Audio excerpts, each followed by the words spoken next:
Test. Testing.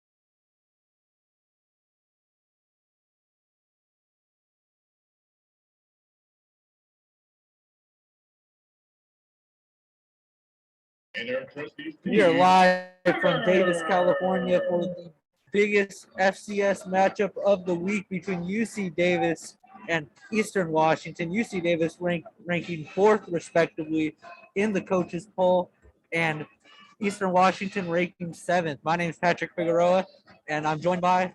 Got Omar Navarro here. I'm excited, Pat. I'm excited. This is a huge, huge game for many reasons. Many reasons. You want to get into those? As UC Davis does take the field, it's almost time for kickoff.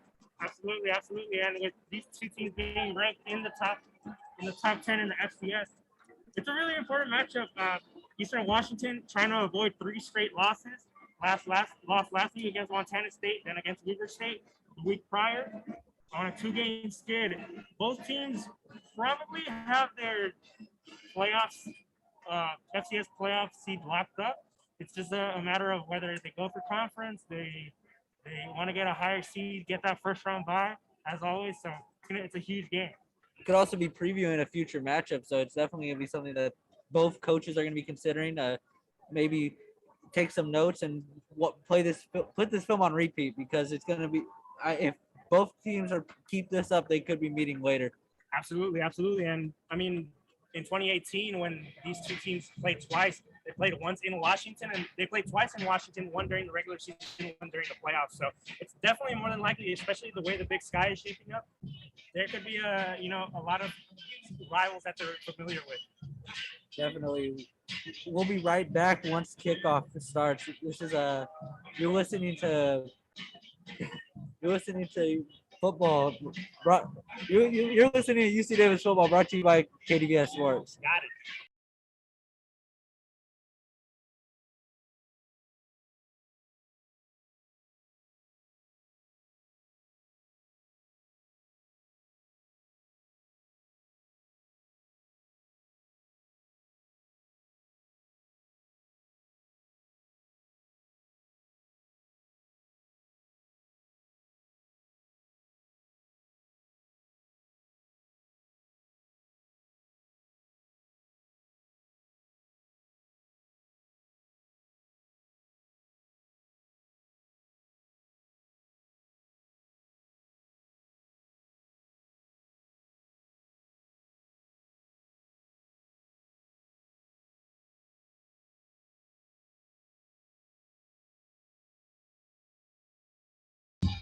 And we are back.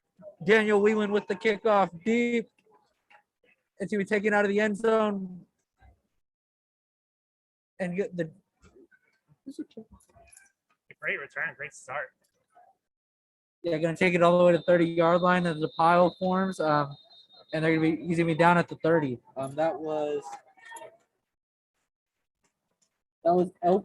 Elton Chisholm on the return.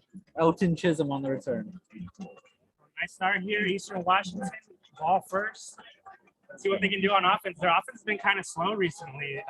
Eric Berrier has struggled the last 2 weeks, so we'll see how he returns. Eric Berrier, very highly regarded quarterback in the FCS, potential NFL draft pick. We'll see how he does against this UC Davis defense. Absolutely. He came into college football as a runner, and he's developed into a great passer. First play is going to be an inside handoff, and UC Davis is going to have that stuff. May have gotten a yard, but that looks like it's not a big game to start for Eastern Washington. Absolutely. They're trying to develop that run game, especially when your offense is struggling. If you can get run game going, it just opens up so much more for you. Yeah, I believe that was Dennis Merritt on the carry. Barrier takes a snap, going to be throwing a screen. But again, that one's also going to be only about 2 yards there. Who was that on the catch? Freddie Roberson, I believe his name, number 11. So it's going to bring up a big third down here. Really not able to get a lot. Davis really sniffed out that screen from the beginning. That high tempo Big West play or Big Sky play, as you can see right here. Barrier in the shotgun, running back to his left, two wide out to his left, and going to take the snap, scan the field, going to check it down to his tight end, who's going to be tackled short of the first down marker, and that's going to be a 3 and out for UC Davis. Nice stop by Davis defense. That's just what the doctor ordered. Took over just a little over a minute too, so they're going to get the ball back. Let's see what the offense looks like. I'm very curious because last couple of weeks they've been a little slow to get going. Yeah, definitely. It's also a question of how Miles Hastings is going to do in his first. What is this his first start? I believe last game was his first start, but they've incorporated basically all quarterbacks: Trent Tompkins, Hunter Rodriguez, Miles Hastings.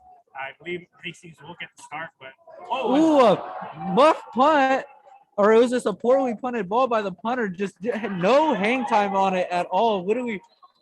Had to be a mistake right there, as he just kicked it right into one of his blockers' backs. Absolutely, I believe that it came off the side of his foot.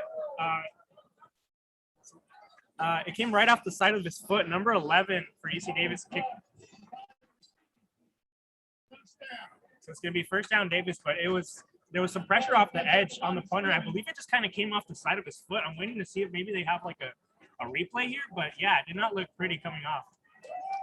Here goes the UC Davis offense. So starting around midfield, great field position, and this is how you want to start. Hopefully UC Davis can get some first downs and get some momentum going. Absolutely, and Davis rocking the navy blue uniforms. Those are always nice. Those are very clean. First play, going to be play action screen out to the left to, I believe that was Carson Crawford for about 5. So quick screen pass to get a quick, easy 5 yards to start. Yeah, nice little, that's a good gain on first down. I believe that was Glenn Larson, number 3. So they're playing like 2 running backs technically, but they have Larson out wide.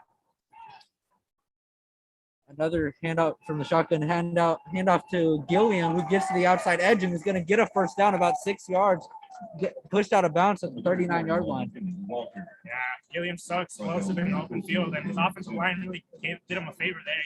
He had the edge all to himself, and if you give Gilliam that much space, he's going to get some yardage. Well, with the 39, UC Davis loves playing with this high-tempo offense, as most of the Big Sky also does. Hastings in the gun. You can take a snap, jet motion, handoff getting to the outside. That was number 6, I believe. Yeah, Carson Crawford on a jet sweep, going to get about 5. Yeah, they see like these like short, quick developed plays. You don't really want to put Hastings dropping back to pass and taking a lot of time. Yeah, here they go again. Hastings shotgun, running back to his left. He's making some adjustments at the line, calling out to his sideline. Gilliam shifted to his right, 2 receivers out to the right and 2 tight ends lined up to his right. Going to be a handoff, play action. Hastings dropping back. Scott Time is going to launch it towards the end zone. Overthrew it. May have not had a good shot on that, but was worth the attempt. For a second, it seemed like Jared Durrell was double covered, but he had an opportunity there. He just overthrew him too far. But I mean, I guess it's better than being short. Yeah, I definitely tried to loft it over the defenders. Almost had it. We're going to get to third down, and I believe 5 to go. It's going to be third down and 5. Carson Crawford moving. Hastings takes the snap and going to drop back, step up. He's going to be running behind the line of scrimmage and throw it downfield, and it's caught. First down, UC Davis down at the 20-yard line. Great improvisation there by Miles Hastings, the true freshman, just really able to get on the move, brought the linebacker a little in the corner, a little bit too in front of him, and it just opened up the pass. So big first down. Quick, 3 wide receivers.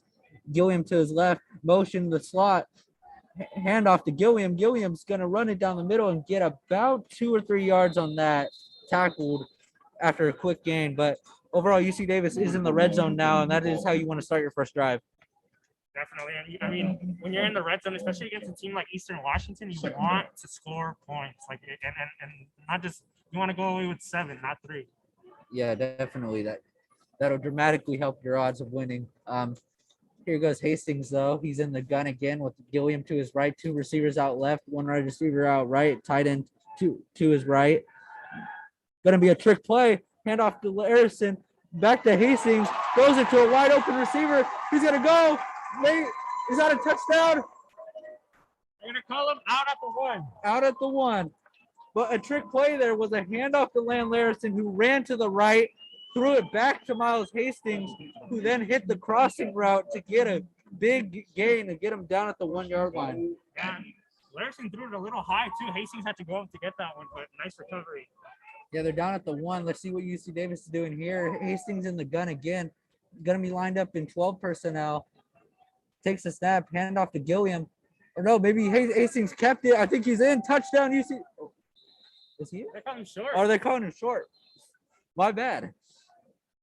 Yeah, from our angle, it kind of looked like he had a good chance to get in there. Yeah, I thought he was in there, but he's going to be down at the 1 again, though. You'd imagine that UC Davis is going to try to pound this in once again. Here we go. Hastings in the shotgun. 3 wide receivers out to his right. The tight end's going to be motioned back to the left. Hastings going to take the snap, hand off to Gilliam. Gilliam's going to get stuffed at the 1 again.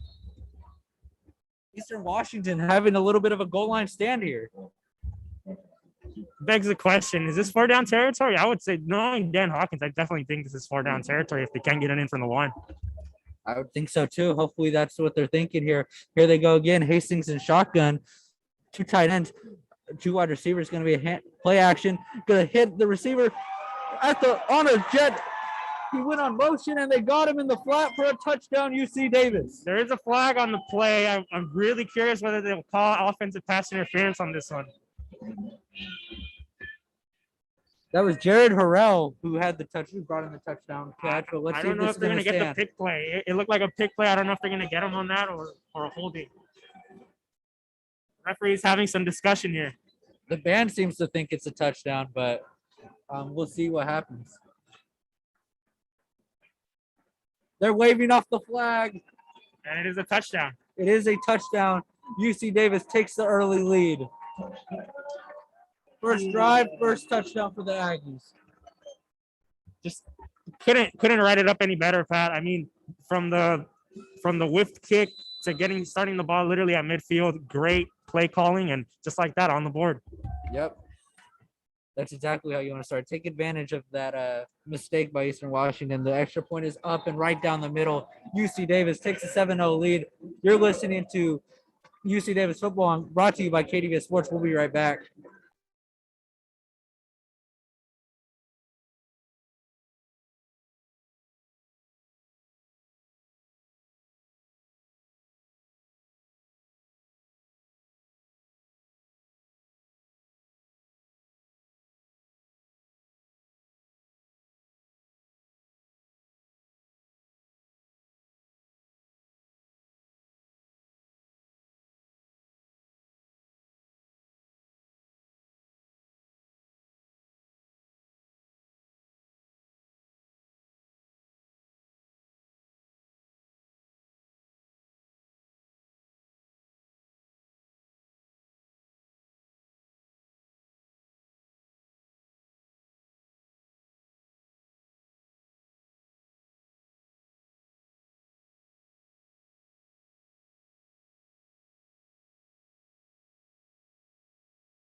We are back with UC Davis getting ready to kick it back off to Eastern Washington. A very strong drive. What are your thoughts on that first drive, Omar? I mean, like I mentioned, I mean, it doesn't get any better than starting with the ball at midfield. Had a bit of trickery, great play calling, but especially after those two stuff, great call there at the 1 yard line, easy touchdown. So just how you wanted to get off started. And I don't know, maybe UC Davis is trying to break that 0-9 streak. Yeah, definitely. That's something they're looking to do this week. Here goes the kickoff by Whelan, going to be fielded around the 5. Eastern Washington getting another, had a hole there, but he's going to be tackled at the 28-yard line. Pretty decent return again, all things considered. And as you can hear the crowd, I hope, as Pint the Wonder Dog, this is his last game, and it's definitely something the crowd is going to miss. It's the greatest Aggie team member, Pint the dog, man. Yeah, you know, they had some, they're going to honor it today, I think, at halftime. So that's going to be something to watch for sure. But here, Eastern Washington, they need to get back into it on offense. First handoff's going to be going to look like a run, but it's actually a fake, and Barrier was going to try to take it to the edge, but he has met loss of about 3. Yeah, it seemed like it was a read option play, and Barrier decided to keep it, but it turned out it was the wrong move for that one. Yeah, definitely. He's going to come back with 4 wide, 1 running back to his left in the shotgun. Gonna take the snap, read the field, pump fake, and then he's going to take it and run. But he has really nowhere to go. Still going to get about 5. Oh, actually, he's going to get about 7 yards back on that. Going to set up a 3rd and 5. Barrier is just so elusive. It seemed like he had nowhere to go and just make a couple moves and get some in the open space. 3rd down, big 3rd down here. Yeah, 3rd and 5. He's going to come out and shotgun again. 4 wide receivers, 3 to his left, 1 to his right, running back to his right. Here he goes. Barrier takes the snap, scans the field, going to throw an out all the way towards midfield on a go ball, but there's going to be a flag on the play. I believe it might be a pass interference on UC Davis. Barrier took a big shot on a go ball down the left sideline. It was incomplete, but it might be a flag. Yeah, it's going to be a pass interference on the defense. It's going to be a 15-yard penalty and give Eastern Washington a first down. Yeah, I don't know about that call. I think the ball was a bit too ahead of the wide receiver. There definitely was contact there, but I was a bit surprised that they threw the flag. But crucial break for Eastern Washington. Yeah, it may have not been catchable, but the refs seem to think so. Bears going to come back in the shotgun. 3 wide receivers to left, 1 to his right, running back to his left. It's going to be a screen, but that play is a little already blown up. May have gotten a yard, but that is not a lot of yards. Again, UC Davis is playing very aggressive right now, blowing up a lot of big plays. Yeah, Eastern Washington is going a lot of screens or run plays, and UC Davis just sniffing that out. Bears going to come out on the shotgun again. 3 wide receivers to his right, 1 to his left, running back to his right. Wide receiver in the motion inside. It's going to be a shovel. It's going to be a swing screen to the running back. The running back's going to get about 4 yards on that, making it a 3rd and 4 on a swing screen. Yeah, that was a nice play call to get some yards back, but again, 3rd down. They haven't been able to convert. They got the last 3rd down because of the penalty. Let's see what kind of play call they got drawn up here. They love the shotgun formation as Barrier comes out again and with 3 wide receivers to his left, 1 running back to his right, and a wide receiver out to his right. He's going to take that 1-on-1 on the hitch, and he's got a first down. Receiver's going to get pushed out of bounds at the 37. Another big 3rd down conversion for Eastern Washington. Really just taking advantage of an ISO matchup, 1-on-1 man coverage, and just give him that one all day. Here goes Barrier again. Going to have a tight end motion inside. Take the snap out of the shotgun, drops back, has all day to throw. He's looking, scanning the field, thinking about running. He's going to take a check down to the tight end, and the tight end's going to make a player miss and get about 9 yards on that one, close to a first down, may have even gotten it. Barrier had all time to throw. The coverage was good, and then he was forced to take the check down, but the tackling was not there. Yeah, he was forced to take the check down there, but the UC Davis 3-man rush is not able to get there. They're going to have to send more if they want to have Barrier on his heels. Yeah, here goes 2nd and 1. Barrier with 2 in the backfield. Going to take a snap. Going to be a quick slant, RPO, and it's going to be forced incomplete by, I believe that was number 23, Jordan Perryman, making a good play, making it 3rd and 1 now. Yeah, great play there. But it seemed like Perriman was beat a little bit there, but that hand fighting after he was trying to make the catch, it was a great breakup. So another third down. Here goes Barrier in the shotgun again. Gonna hand it off to his running back, and who's gonna get about 3, but that's gonna be enough for the first down there. Down at the 24-yard line. Eastern Washington converts on another third down and sets up a first and 10 from the 24-yard line nearing the UC Davis red zone. Yeah, that was the running back number 6, Dennis Merritt. Great play there, and they're knocking on the red zone here, Pat. Yeah, here goes another. This time a draw. Barrett explodes down the middle, getting about 8, setting up a 2nd and 2. Eastern Washington's offense is starting to figure it out, and UC Davis is making subs right now. Ever since that penalty on that one third down, seemed like Eastern Washington was going to go 3 and out again, but that changed the tide a little bit here for Eastern Washington. Yeah, here goes Barrier, shotgun bunch to his left. There he goes, gonna throw it to the zig, and he's got it. That's a down at the 14, close to the first down. May have gotten it, but yeah, that is a first down. I believe that was a zig route, and that does give Eastern Washington the first down again. They are moving the ball down at the 14, first and 10. Here it goes, Barrier in the shotgun once again. Gonna take the snap, inside handoff. Running back's gonna take it out to the edge, and is gonna get about 4. That was, I believe, the running back Dennis Merritt. Excuse me, I said Barrett earlier, but that is Dennis Merritt. Who's gonna get about 4 yards. It was an inside handoff, but he bounced it outside. Here goes Barrier again. 3 wide receivers to his right. Tight end lined up on the line to his left. Another handoff inside to Merritt. Merritt is going to be another inside handoff, going to get about 3 yards there. Going to be down at the 7. It's now going to be third and 3 at the 7-yard line for Eastern Washington. If you're UC Davis here, this is a huge third down. You want to hold them to 3. If you can hold this Eastern Washington offense to 3, that's a big win for the defense. They're going to split all the receivers out wide. 4 wide receivers, 1 running back, 2 Barrier's right. Going to take the snap. He's going to throw a fade, and it's incomplete out of the sidelines. There was contact, but the refs do not call this one. That one didn't seem catchable, and it's going to bring it to 4th down.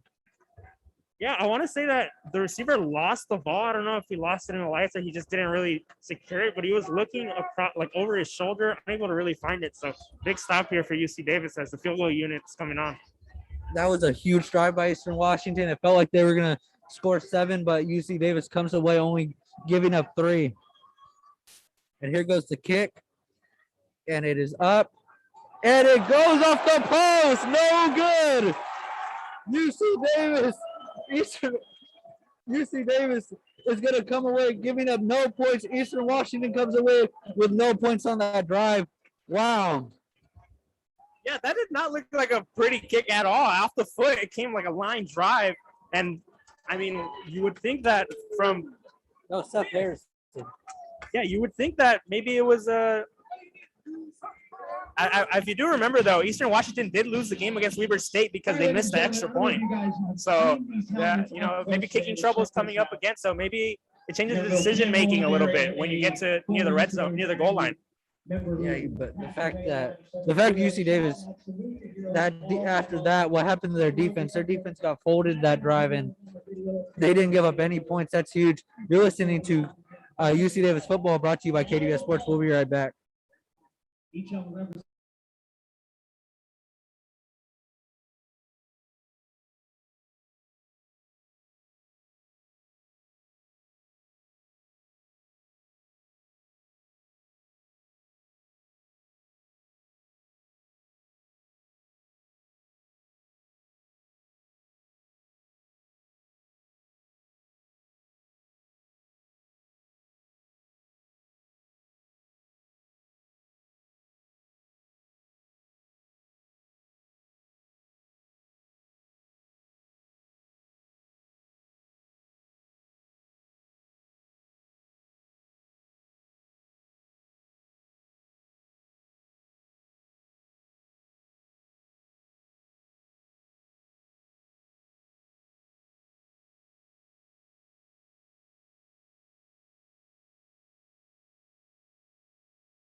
We are back. UC Davis ball at the 20-yard line of their. Again, let's see how the offense responds after Eastern Washington makes another mistake. See if maybe UC Davis can get another touchdown. Miles Hastings going to send CJ Hutton in motion, who's going to take it on a jet sweep and get about 3 yards, I want to say. After they did another jet motion. UC Davis loves doing that. Yeah, I thought he was going to get a little more yardage there. He seemed like he was going fast downhill, but a nice recovery there by the Eastern Washington defense. Yeah, here they go again. Hastings in the shotgun. Takes the snap. Going to look to his right. Go back to the middle. Find his check down to, I believe that was Lan Larison there, who's going to get up close to the first down, about a yard short, according to the refs, down at the 29-yard line. Going to set up a 3rd and 1 for UC Davis. Big third down here for the Eastern Washington defense. After that, field goal block. You want to get them off the field as fast as possible. Here they go again. This time in a 12 personnel. Hastings in the shotgun has, I believe, Gilliam out to his left. Gilliam's going to take it, try to go down the middle, and I believe he got the first down. The refs are going to give it to him, getting that 1 yard, but that's all he needed to get the first down. It's going to move the chains for UC Davis. Yeah, no, absolutely. And going back to that field goal, by the way, it turns out it was blocked by number 99, Bryce Rogers. So that's why it looked a bit funky coming off the kick. Definitely a huge play by Bryce there. Good on UC Davis. Here they go again. Hastings in the gun, 12 personnel. Running back to his right. Hutton in motion. Again, going to be play action. Hastings is going to throw down. And he's got his tight end for a first down at the 41-yard line. 11-yard pass. That's going to get UC Davis another first down. Hastings is doing a great job getting through his progressions.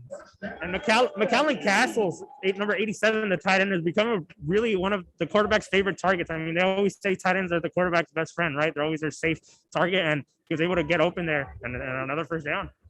Hastings did a great job getting through his progressions there. Here he goes again.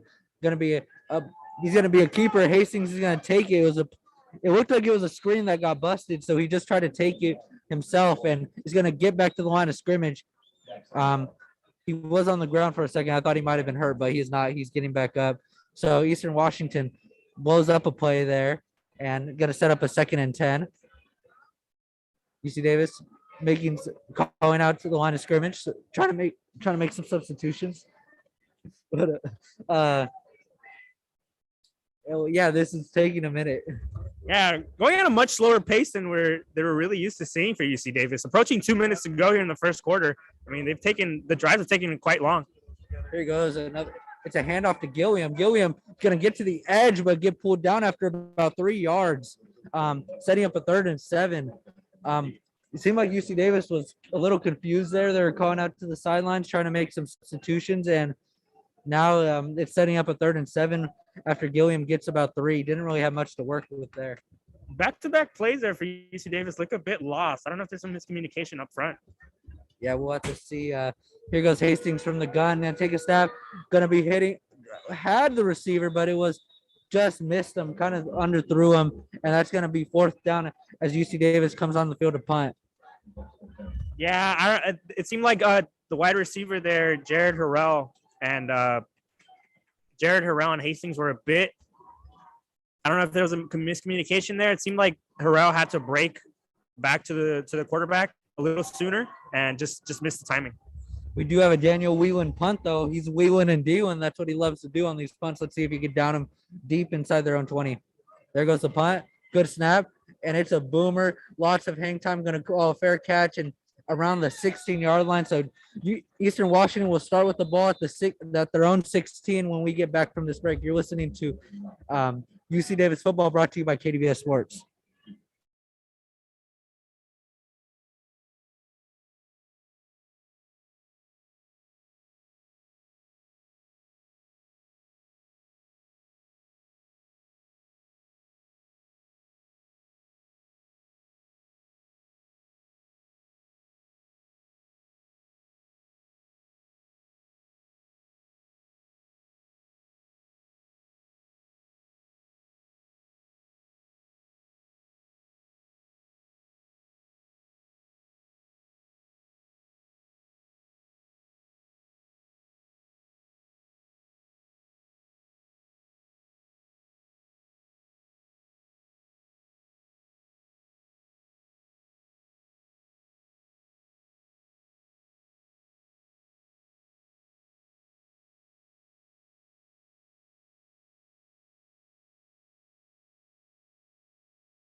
And we're back here at UC Davis Health Stadium.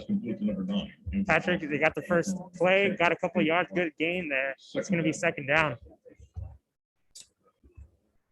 Yeah, gonna be, I believe, 2nd and 4.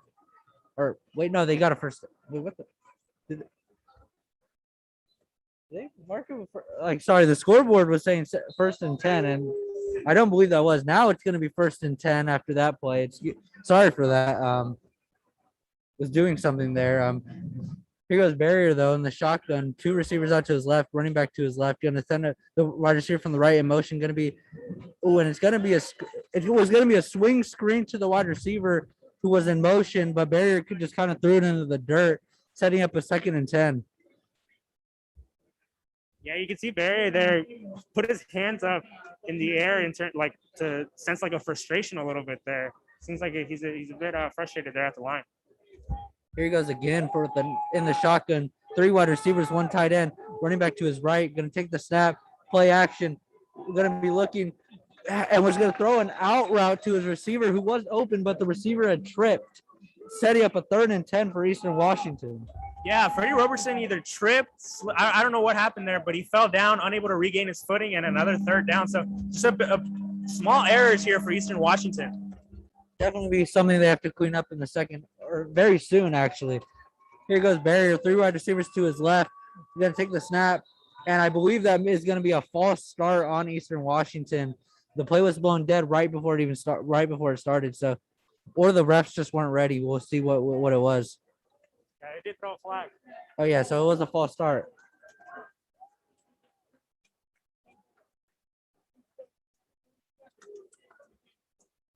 So it should be 3rd and 15 now for Eastern Washington. And we'll see. They're coming out with 4 wide receivers, 3 to Barriers left, 1 to his right, running back lined up to his right. Barriers in the shotgun, getting ready. The refs are gonna let this before this play starts. Now as they're ready to go. Barrier shotgun takes the snap, gonna drop back, scan the field, gonna throw it out, and that is caught. But the receiver is gonna be pushed out short of the first down, I believe, maybe about 2 he's gonna be marked about 3 yards short. It's gonna be now 4th and 3. Let's see what Eastern Washington does here. Yeah, that was Andrew Boston. I felt that maybe if he would have just taken the tackle and taken forward progress, he would have gone there. But there seems like the punting unit is out. So Eastern Washington not going for it on 4th and 3. Yeah, it's definitely a risk reward that you have to consider here. But they're gonna be punting. The punter is Nick Kochik, who's out there. There's a little bit of motion going on, and Kochik's gonna. It's a fake. But there's a tight end out on who leaked out, and he's gonna be tackled. He was near the marker, but he's short. It's gonna be a turnover on down. Or let's give it to him. I want to see that again. He was on the side opposite of the sticks, so I don't know if he actually got it or not, but it might be a measurement. It looked very close. Yeah, we're gonna see the replay here, but I was about to say the punter was taking a little too long, and I was like, I don't know if they had some trickery up their sleeves, but I would have liked to see the sideline view for that one because, like you said, it was on the other side of the stick, so we couldn't really see it. But they'll possibly review this one. As the first quarter has come to an end. There is some commotion on the UC Davis sideline. Seemingly, they don't believe he got the first down, so we'll see what happens. Maybe they throw a challenge during the break, but you're listening. UC Davis is up 7-0. You're listening to UC Davis football, brought to you by KDVS Sports.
We are back after a little bit of an honorary ceremony for the UC Davis Miracle team during that break between the first and second quarter, and now it's Eastern Washington's ball.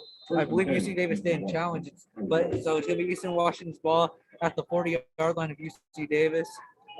They're gonna give a handoff, or no, he's gonna keep it on a option, and it's gonna get about 2 yards there.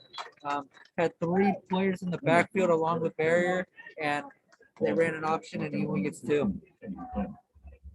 Yeah, nothing going there really. But I mean, if you're Eastern Washington, you throw the fake punt. You got it. You're thinking a score here, especially after that blocked field goal. You're scoreless right now after that first quarter.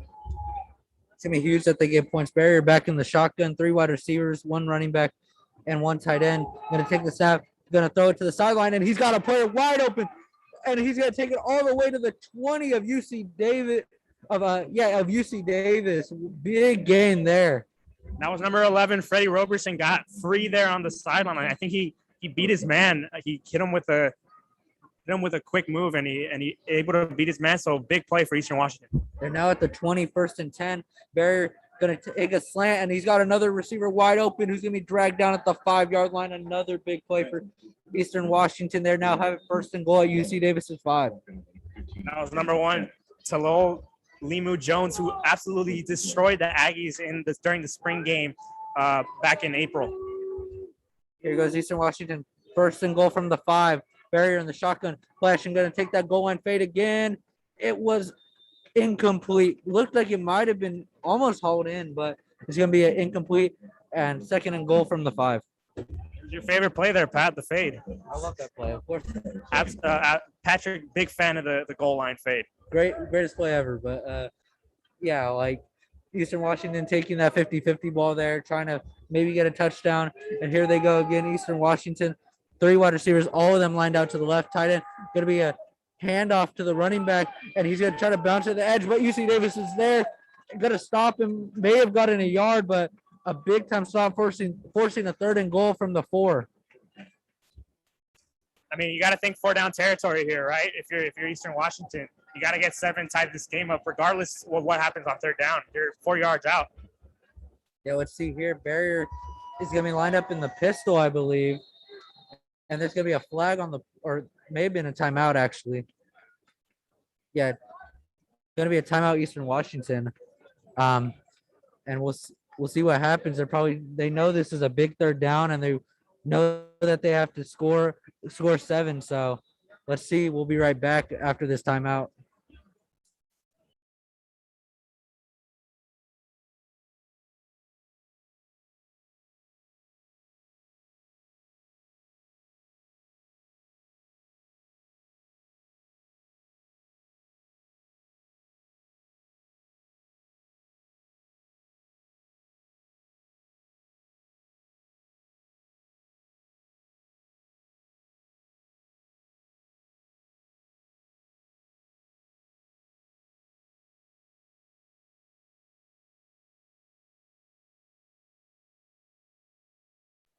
We are back. Eastern Washington 3rd and goal at UC Davis's 4-yard line.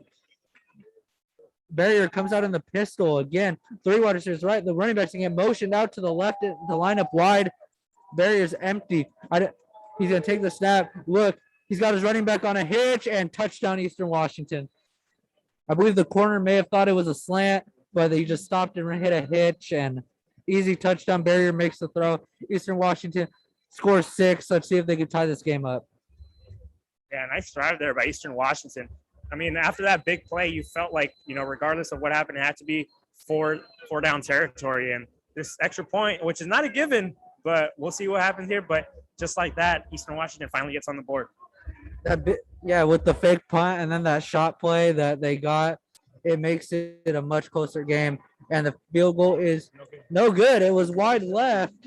And so UC Davis maintains their lead 7-6. And Eastern Washington continues their kicking woes. This could be a potentially 10-7 game, but instead it is 7-6. We'll be right back. You're listening to UC Davis Football, brought to you by KDS Sports. We'll be right back.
We are back with Eastern Washington kicking it off.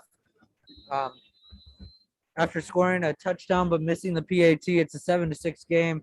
And Washington, let's see, is going to get their defense back on the field, see how they can respond. UC Davis's offense hasn't had the ball in a while, though, so we'll see how they do as well. With the kickoff ball taken out of the end zone, he's going to get all the way up to the all close to, it looks like he was tackled near the 25, but he does manage to get up all the way to near the 30. So again, pretty decent return there by that was Lan Larison on the kick return, excuse me, who takes all the way to 30, and we'll see how Miles Hastings and this offense responds to that touchdown drive by Eastern Washington.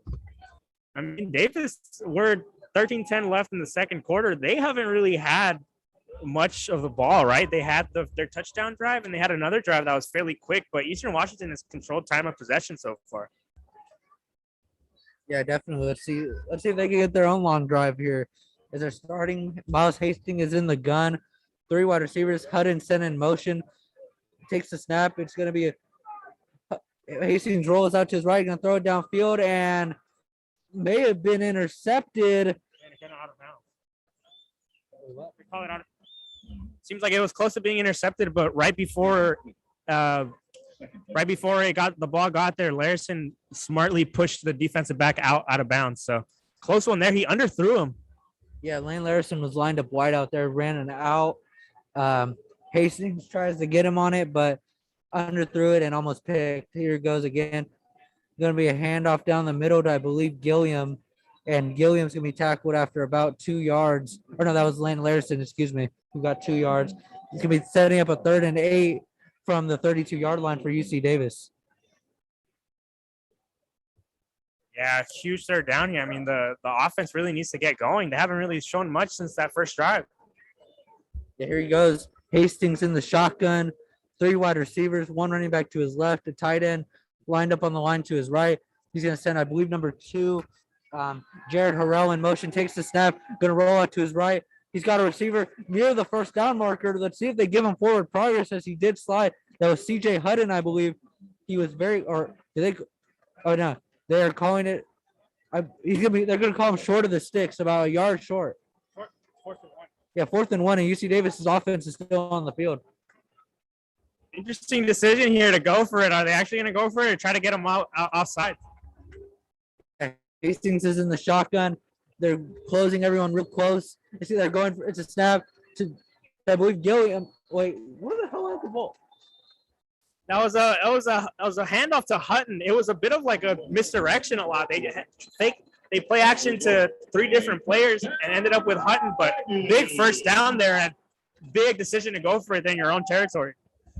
Yeah, that confused me. I did not even know who had the ball there, but UC Davis managed to get a yard and the 2 yards, and they get the first down. So they're going to be 1st and 10 from the 41. Hastings takes the snap, going to roll out to his right, going to throw it while hit, but he threw it away. So it's going to be incomplete. 2nd and 10, 41 on UC Davis's own 41-yard line. Right there, Hastings was in the gun, try to roll out, and throw it on the run, but got hit. So it's going to be an incomplete pass, and let's see how they respond on the 2nd and 10.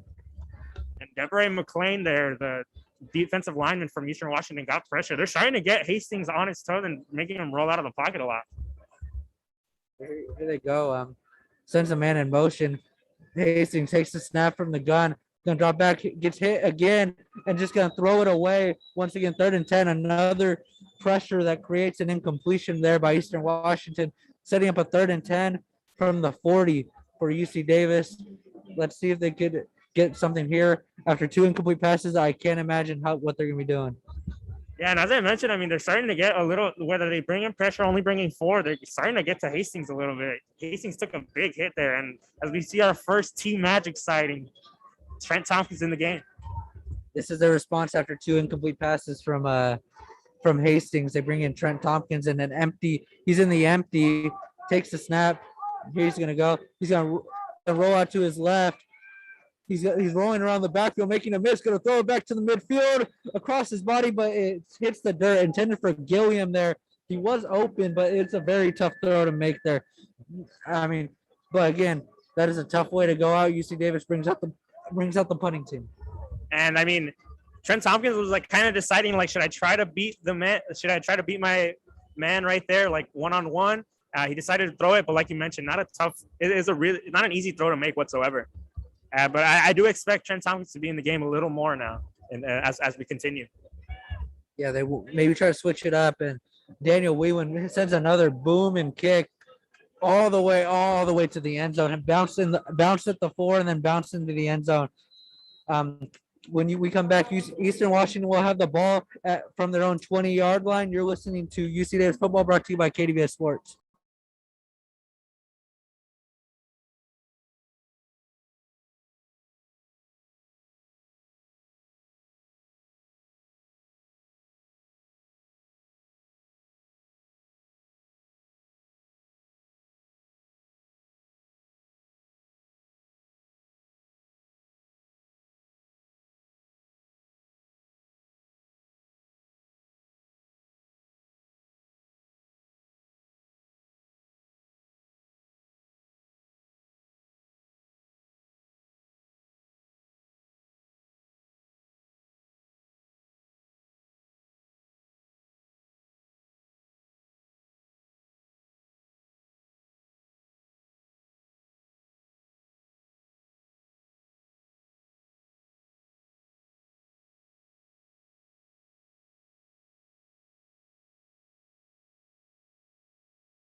We're back with Barrier taking snap from the shotgun. Going to be a handoff inside to, I believe that was running back.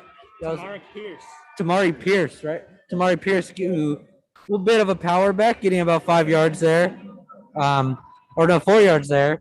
Barrier running to the line again, though, running that fast tempo. This time shotgun once again. Barrier takes the snap, drop back, scans the field, has a lot of time to throw, but rolls out to his left. He's going to take the ball himself, and he's got plenty of space. Going to get about 15 yards on that scramble, all the way down at Eastern Washington's 39-yard line. Pretty good run there by Barrier, making a play. Yeah, number 99, Bryce Rogers, tried to get him down a little bit, but unable to. And Barrier is just so elusive in the open field. He's just hard to stop. Going to come out with 4 wide receivers in the gun.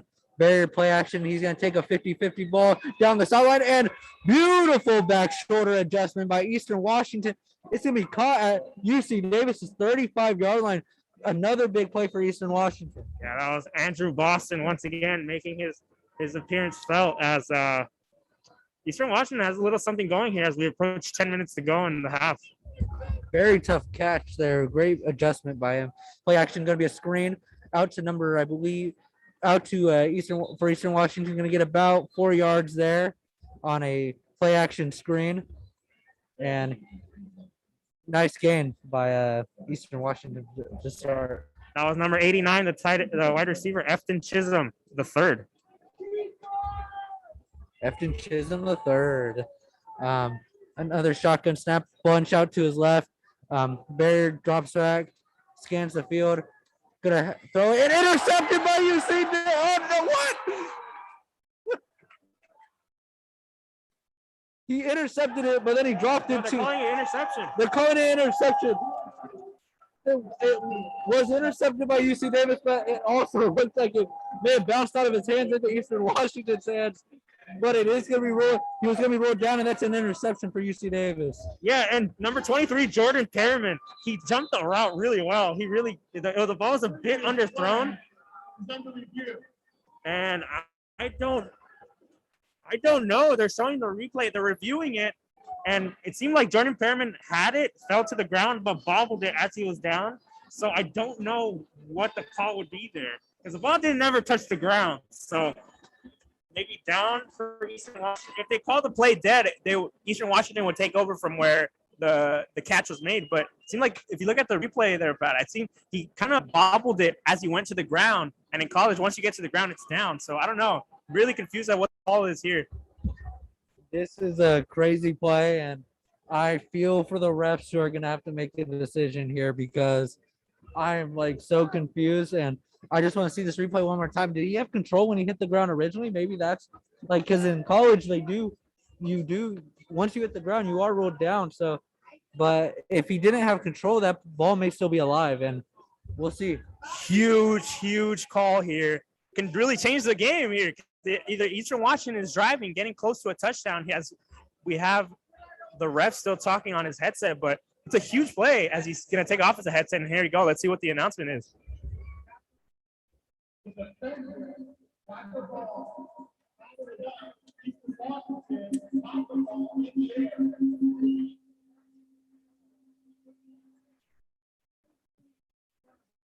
So, yeah, it's going to be Eastern Washington's ball. The interception has been overturned as Jordan Perryman never had control of the ball when he intercepted it. And they're going to rule it an Eastern Washington catch down at the 15-yard line. Crazy play and just a tough turn of the table for UC Davis. Yeah, Jordan Perryman fumbled it a little bit as he was going to the ground, so they're going to call it down there. So first down for Eastern Washington. Here we go. Eastern Washington going to be a handoff to, I believe, Merritt, who's going to get about 3 yards on an outside carry. Setting up, or may have actually been less than that, but going to be 2nd and 8, I want to say, for Eastern Washington. And if I'm UC Davis, I'm bringing extra pressure. Barry has had all time to throw back there when he drops back to throw. They're just really not getting to him. Yeah, definitely. Barry out in the pistol this time. 3 wide receivers. Wide receiver to his right is in the motion. Going to be a play action and then a screen out to that receiver who's in the motion, and he's still on his feet and he's going to get, I believe, the first down after that with a little bit of extra effort. He was met a little bit before the first down, and he managed to fight forward, making it closer. Yeah, it's going to be close, I believe. It's going to be 3rd and 1. Yeah, 3rd and 1. They're going to call it a bit short, but, I mean, Andrew Boston's just been all over the place today. He's been really the Eastern Washington's leading receiver. He has 5 receptions for 57 yards. Yeah, here they go. Eastern Washington coming out with a heavier package. 1 wide receiver. Going to be play action, and Barry's going to keep it. Trying to get to the outside. He's going to be met, and we'll see how he gets marked, but he took a hit there on a bootleg after a play action, and I believe he may have gotten the first down. Yeah, he did. It's going to set up 1st and goal from the 4. But big Barry using his legs to make a play. But a huge hit. He took a shot there at the end. Yeah. Here they go again. Barrier in the shotgun, has 3 wide receivers. Going to take the snap, drop back, scanning the field. Everything seems to be covered up by UC Davis. Barrier's going to scramble out to his left. He's going to throw it back in the end zone, incomplete over the head of his receiver. It's absolutely great coverage by the Aggies, but again, no pressure. They're just not getting to him. The only reason they got to him was because Barry scrambled out of the pocket, but they're just getting nowhere back in the backfield. Yeah, Barry has been making the most of his legs and making it a lot harder on this UC Davis defense. Here they go. 2nd and 4 for UC Davis. 3 wide receivers. Shotgun formation, going to be a handoff inside to Merritt. Merritt's going to get very close. I believe he's down just short around the 2 or 1 yard line, setting up a 3rd and goal. Yeah, and then, I mean, this drive hasn't really taken too long for Eastern Washington. They've only taken like 3 minutes off the game clock. It's still 7:50 to go in this second quarter, but another huge play at the 1 yard line. I'm curious to see maybe here if they do a little play action fake for Barrier or a quarterback keeper. Yeah, definitely. And also, if they don't get this, what are they gonna do? Do they kick the field or do they go for it? We'll see what happens. Here he goes, Barrier in the pistol. Gonna be a handoff to Merritt, but he's met before the line of scrimmage. Big time stop by UC Davis, and that makes it, I believe, 4th and goal from the 4 or 3 yard line, making it a tougher decision to go for it as well. And I think, they lost 2 yards there, so it's going to be at the 3 yard line. But super curious here. They have had their kicking struggles, so it seems like the offense is staying on the field. So Barrier's still on the field, so they're going for it here. 4th and goal from the 3. Eastern Washington's ball. The crowd is getting really loud right now. Oh my. It is quite the atmosphere. Barrier takes us out from the shotgun. He's got a rusher in his face. He's trying to make it happen. He'll throw it, and it's a touchdown. What a play by Barrier. He extended the play and found his tight end wide open in the flat for a touchdown for Eastern Washington. Eastern Washington could potentially make this a 13-7 game. All I can say is wow by Eric Barrier there. Just absolute. It seemed like he was done. He seemed like he was stopped. There was a rusher in the backfield. They sent extra pressure. I believe that was Chris Venable who came in the backfield and just stopped him because he knew Eric Barrier's elusive stop there, but nice route there by the tight end to get open. And I believe they're going to go for 2 here.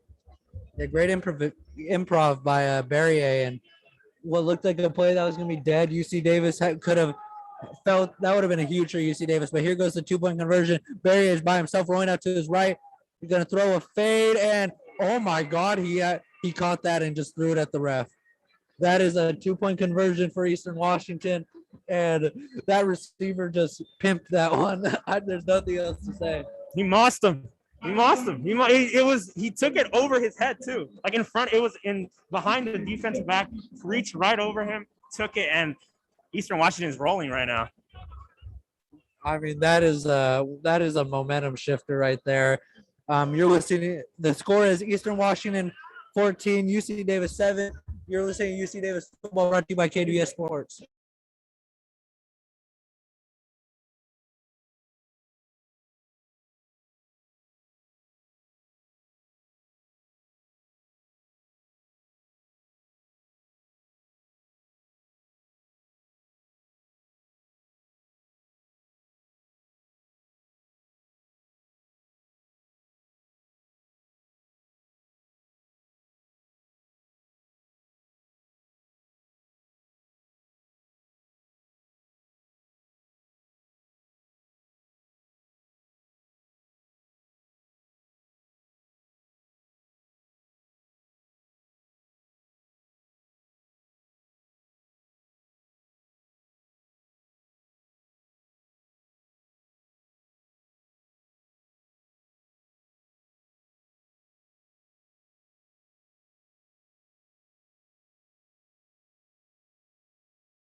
We are back as Eastern Washington is ready to kick it back off to UC Davis after an incredible play by Eric Barrier, and then another amazing 2-point conversion with the where the UC Davis DB just got mossed.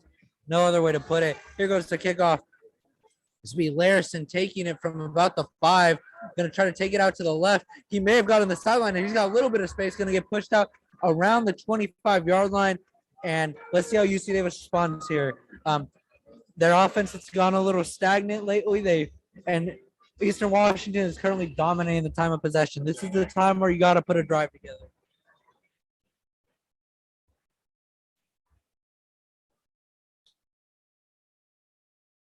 So we'll see what happens here. As Tompkins is in the game, the Magic, as a lot of people like to call him, especially here at UC Davis. T-Magic. And here he goes. Going to be a quarterback power. Going to try to take it and may have got him just a little bit of yardage there. That play really had nowhere to go from the beginning. I believe he got about he may have lost a yard, but he's going to stay in the game. This time he's going to go in the empty package. 4 out wide, 1 tight end on the line. Tompkins takes the snap. It's going to be a quarterback draw, and he's got a lot of space. He's in the open. Past the 50, the 40, going to be tackled near the 35. Trent Tompkins with a big run. Yeah, he's so explosive. I mean, they don't call him T-Magic for anything. He seemed like he found a little bit of space there. The offensive line gave him that little bit of space, and no deep safety. He's able to get a big gain. Yeah, he just a lot of T-Magic, as they like to call him. Going to be this time a jet sweep out to Carson Crawford. Carson Crawford is going to get pushed out near the 15, about a 20-yard gain for UC Davis. The offense is rolling now. Yeah, and this offense, like you said, it's rolling. It's going very well. And now in the red zone, this is really what they needed. They really had struggled in the run game so far. So this is 2 back-to-back huge plays. Trent Tompkins is the switch up. He's the change up here, and Eastern Washington just doesn't look prepared for this UC Davis running game. Tompkins stays in the game, lined up in the shotgun, 4 players lined up out wide, running back to his right. Crawford in motion. It's going to be another handoff to Crawford on the motion, and he's going to get back to the line of scrimmage for no yards on that play.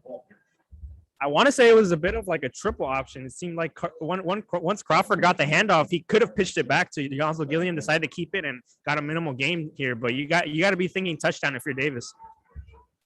Here goes Tompkins again. Going to keep it himself for a quarterback power, and he's got a good bit of about 5 yards on that, 6 yards actually on that play.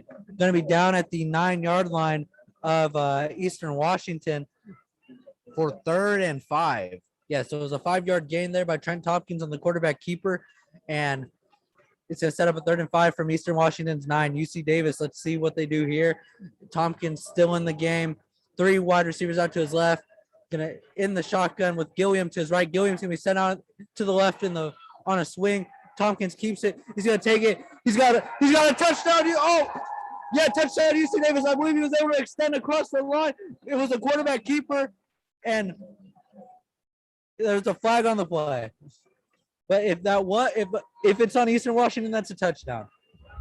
Yeah, I don't know. There's a lot of discussion here. The offense for Davis is still on the field, but they're going to call him short. But I wonder what the penalty is. Yeah, they're going to get holding on the offense.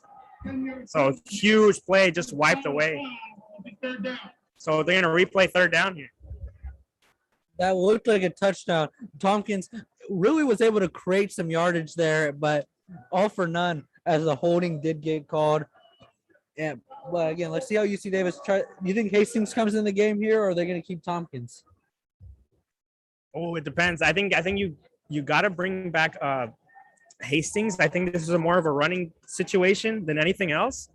But it seems like actually it's only 3rd and 9. Perhaps I think they can keep Tompkins out there, maybe run it. But I think that's only if they're thinking 4 down territory here. Yeah, definitely. Here we go. Tompkins in the gun. 3 wide receivers to his right. The outside receiver is going to be motion. Play action. Tompkins drops the pass. Makes the defender miss. Scrambling around. Going to throw it to the end zone.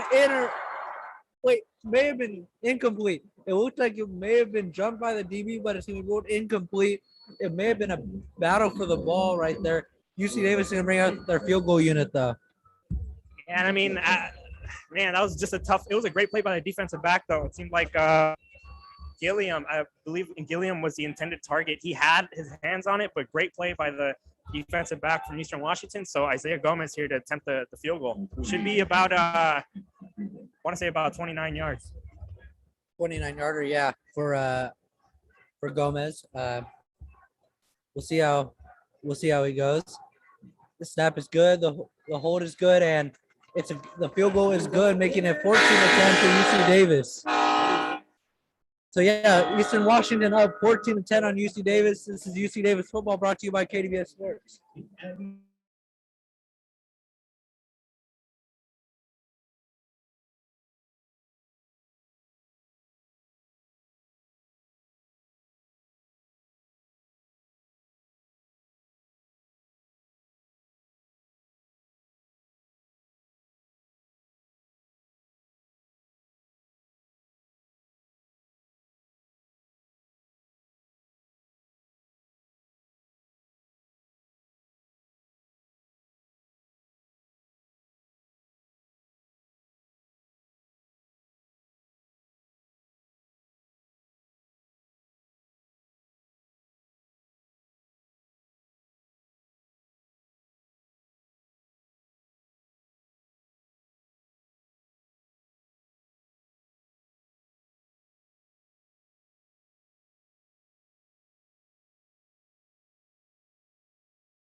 Here we go. UC Davis football is back with UC Davis kicking it off. Wheelan's going to send a liner. It's going to be bouncing into the end zone for a touchback.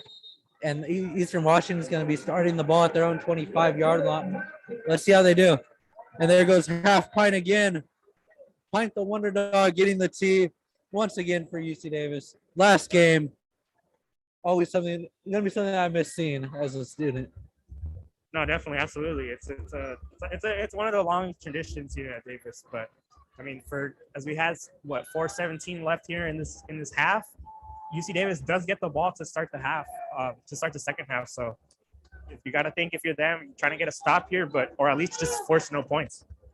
Yeah, definitely. Barrier in the pistol, going to be a handoff to Merritt. Merritt's going to get about 7 yards on that run.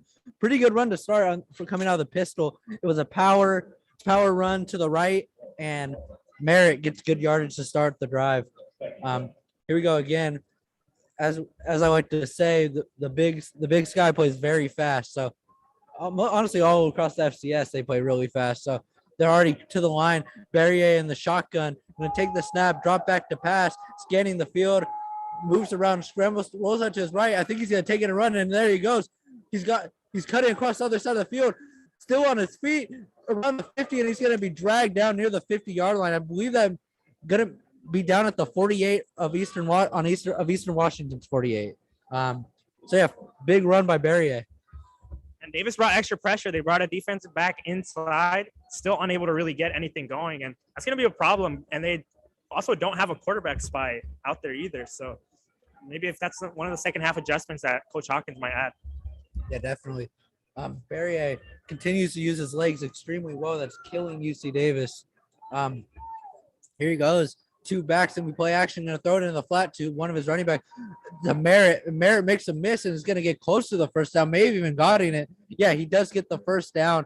Gain of 11 there, all the way to UC Davis's, I want to say, 41-yard line. Big gain there by Merritt after catching in the flat and making a defender miss. UC Davis. Here they go again. Two running backs in the backfield. Three wide receivers out lined up out wide. We take the snap, handoff. It's gonna be a HB pass, but who was 24?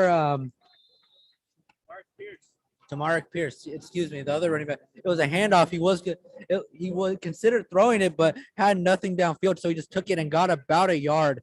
So it's gonna be 2nd and 9 from the 40-yard line for Eastern Washington.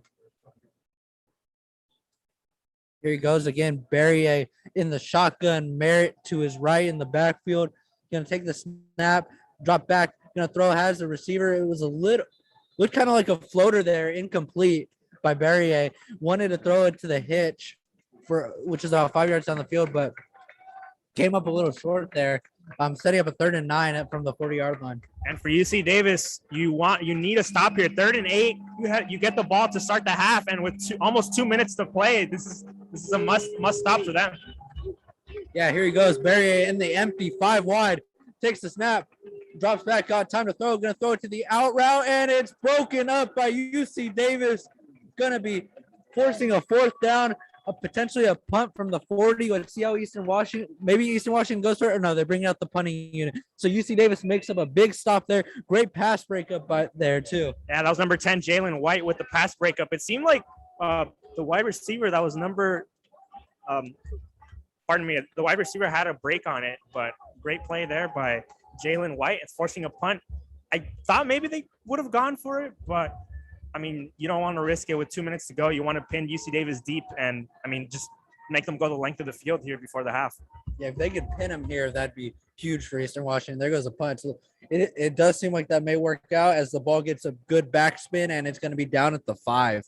Great punt there by Nick Kochik, who that was just a beauty, and that's going to really make UC Davis consider all their options. Maybe do they go aggressive and try to score before half? Or are they just going to try to run out the clock and burn all of Eastern Washington timeout? The options are on the table, but we'll see what happens here.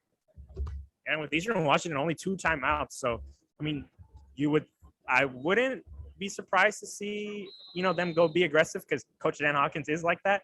But, I mean, you're deep in your own zone. You just no turnovers, secure the ball, and at least try to go into halftime. As the quarterback says, Miles Hastings. Miles Hastings checks back in for this 2-minute drill, takes the snap from the shotgun. Going to throw it out to the right on an out route. Going to get about, I want to say, 5 or 6 yards there. Solid completion to start the drive and take UC Davis out of potentially getting hit with the safety. Yeah, that was Justin Ferrerio, a nice little quick out. And, I mean, like you said, 5-yard gain. Doesn't really bleed that much clock. So let's see if they can get a first down here. That opens up a lot of things. Yeah, definitely want a chunk play too. Miles Hastings going to drop back, take another out. This time he's got his receiver. He's going to make the defender miss and get pushed out of bounds around the 17-yard line. That was number 2, Jared Harrell, and that's going to give UC Davis a fresh set of downs. He was actually around the 19-yard line. So here they go. 1st and 10. Hastings and shotgun, going to be play action. Going to look downfield. It doesn't really have much. Going to roll out to his right. Going to throw it downfield on a little bit of miscommunication. Actually, it may have just been a throwaway there, as Hastings didn't really have many options. Was running for his life. Didn't have anyone open, so just did the smart thing and threw it out of bounds. 2nd and 10. But most importantly here, it stops the clock for Eastern Washington. If they want to have a chance to really at least get the ball back, 1:38 left, 14-10 game. I mean, you got to at least run plays that keeps the clock turning, or at least forces them to use their timeouts. Yeah, here we go. Hastings in the shotgun once again. 3 wide receivers, 1 tight end. Going to take the snap, drops back. He's going to throw it to Jared Harrell on another curl route, and that's going to be close to the first down. May have given it to them. We'll see. Yeah, that is going to be a first down. So good route there by Jared Harrell, getting open and giving UC Davis another first down. All of a sudden, they're at the 30 and they're looking to score. Here goes.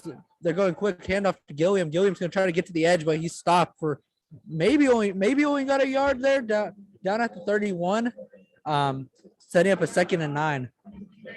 And UC Davis takes the timeout to stop the clock. About a minute and 11 left in the first half. First timeout, I believe, for UC Davis, and yeah, we'll see what they do.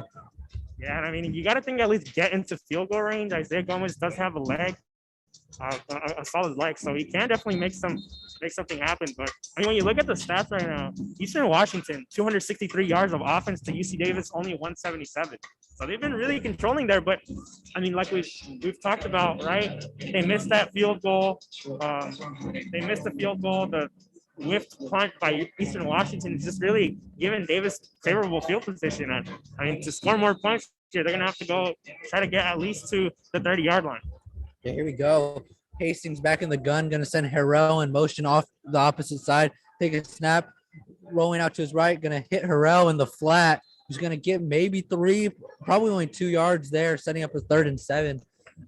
Hastings didn't really have anything to go developing downfield, so he just checked it down to his flat. And Jared Harrell stepping up a little bit with the absence of Chris Vaughn here. He's on the sideline in sweatpants, so he's not going to suit up to this. He's not suited up to this game, but stepping up big. Yeah, we'll see what happens here again with Hastings. 3rd and 7, big play here, play action. Hastings rolls out to his right, going to pump fake, running towards the sideline, and it's going to be incomplete, thrown into the dirt.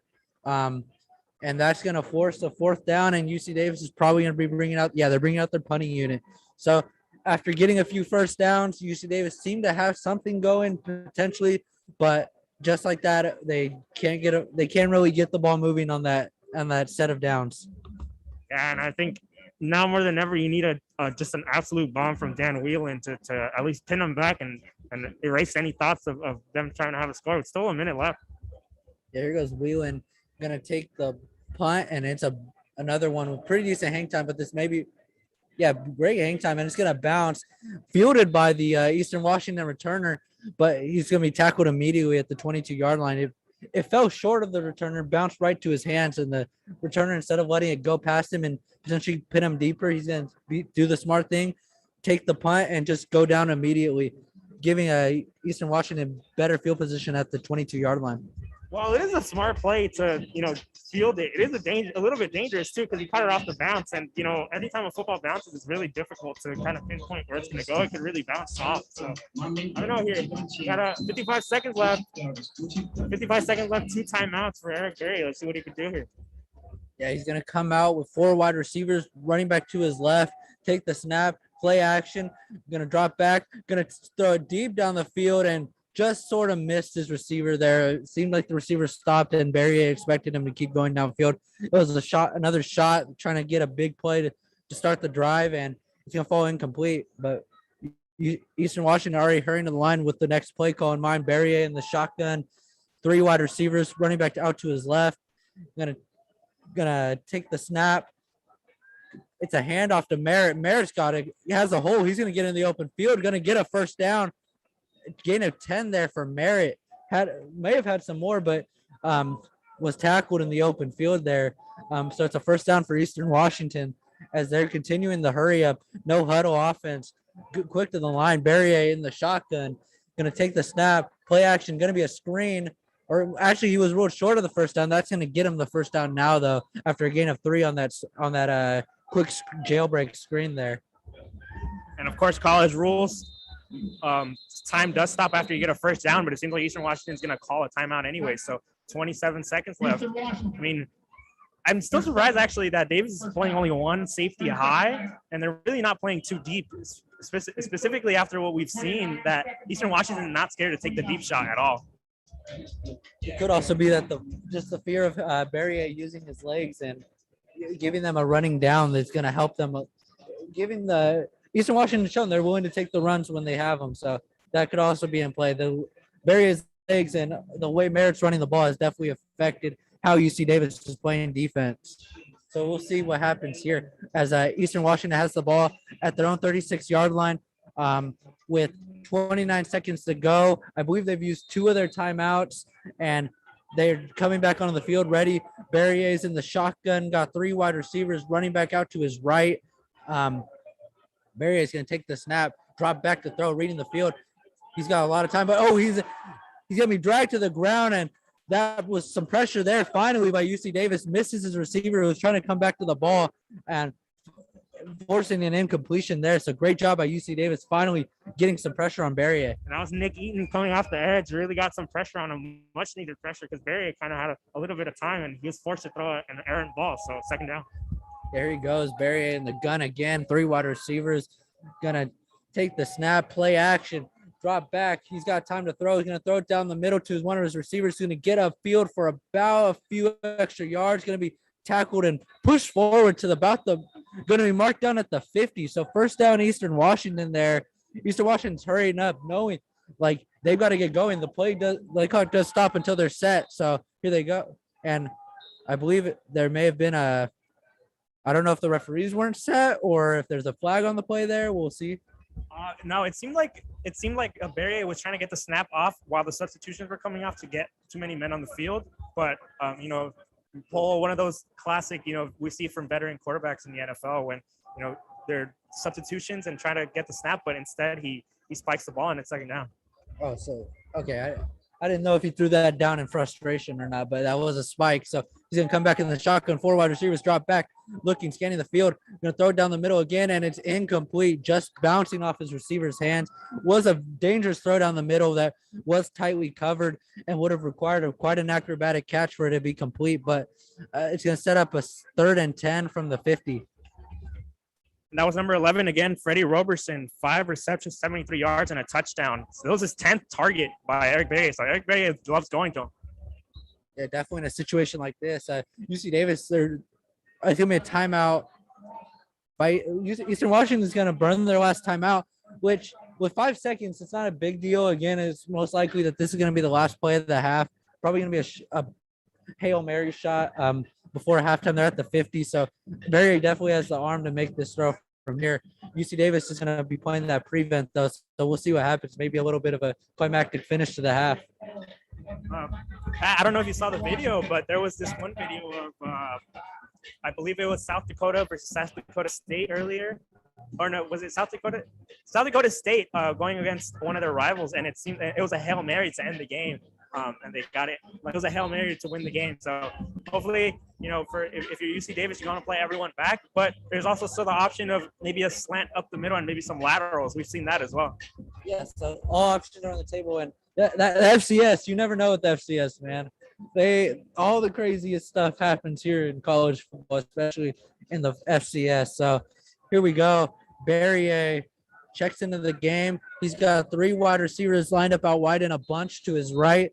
Running back lined up to his right as well. Also a receiver lined up out to the left. Didn't see that there, so it's 4 wide. Barrier's going to take the snap, drop back. It seems to be setting up for the Hail Mary. UC Davis is creating some pressure. Barrier is running around. He managed to escape. He's rolling out to his left, stepping up, trying to get back to near the line of scrimmage. He gets to the 45. Going to chuck it deep downfield, a one-on-one, and it's out of bounds, incomplete. Was a little bit of contact down there, but Barrier making something happen when, honestly, he ran back all the way to the 25, and it looked like that play was over, but he managed to get back all the way to the 45, threw it on the run on that Hail Mary, and had a matchup there with this receiver in the end zone. Just wasn't the most accurate ball, and it was double coverage. So take a shot, though. That's how you end your halftime. That play it just reminded me of Kyler Murray so much, of just running negative yardage and then just coming out of nowhere and still getting the ball off. But halftime now, 14-10, tight game. So we expected between 2 highly ranked teams in the FCS. And for the Big Sky Conference, this is such an important matchup. And I mean, it's going kind of like we expected, right? A really close game. Yeah, definitely. UC Davis, you're probably going to have to look for them to try to take more control of the time of possession. But we'll be right back after this halftime break in about 20 minutes. UC Davis has 10, Eastern Washington 14. And yeah, we'll see what happens. We still got a second half of football to go. It's been a very fun first half, and we'll see what happens after that. You're listening to UC Davis football, brought to you by KDBS Sports. We'll be right back after this halftime break.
Back here at UC Davis Health Stadium, about to get underway with the third quarter and the second half of action. Eastern Washington 14, UC Davis 10. Number 4, UC Davis.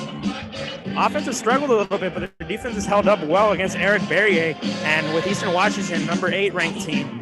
Eric Berrier, 19 for 31, 191 yards, 2 touchdowns in that first half. And, I mean, he also had 41 yards rushing. He's just so elusive. It's just been really hard to keep him in check. And when we look at some of the numbers, I mean, Freddie Roberson, 5 receptions for 73 yards. Andrew Boston, 6 receptions for 65 yards.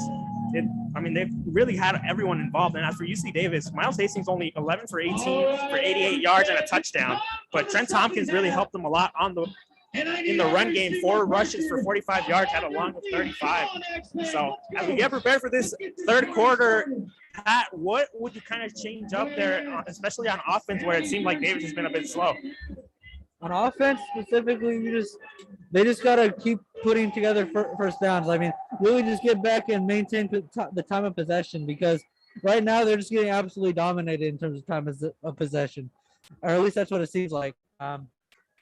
Yeah, no, Eastern Washington has had the ball for 17 minutes and 6 seconds as Larison returns the kickoff, has him open space, gets to the 40, the 30, it's a foot race down to the 20, the 10, they're not going to catch him. Touchdown, UC Davis.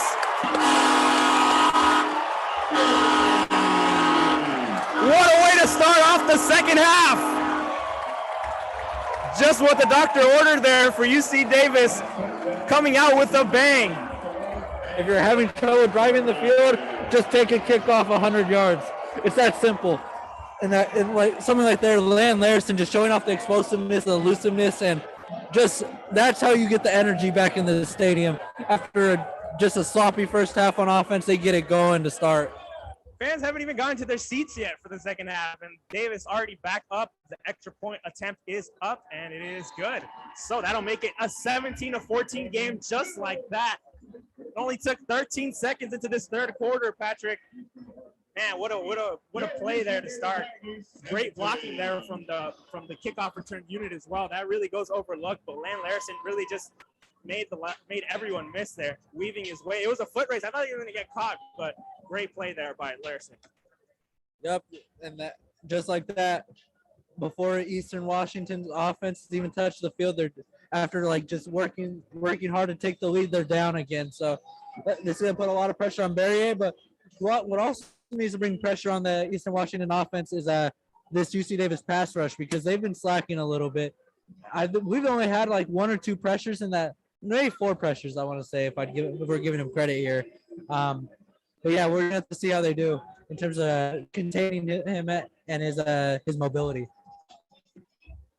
Yeah, no, absolutely. And I mean, that's exactly what they needed, especially with the offense being as slow as it has.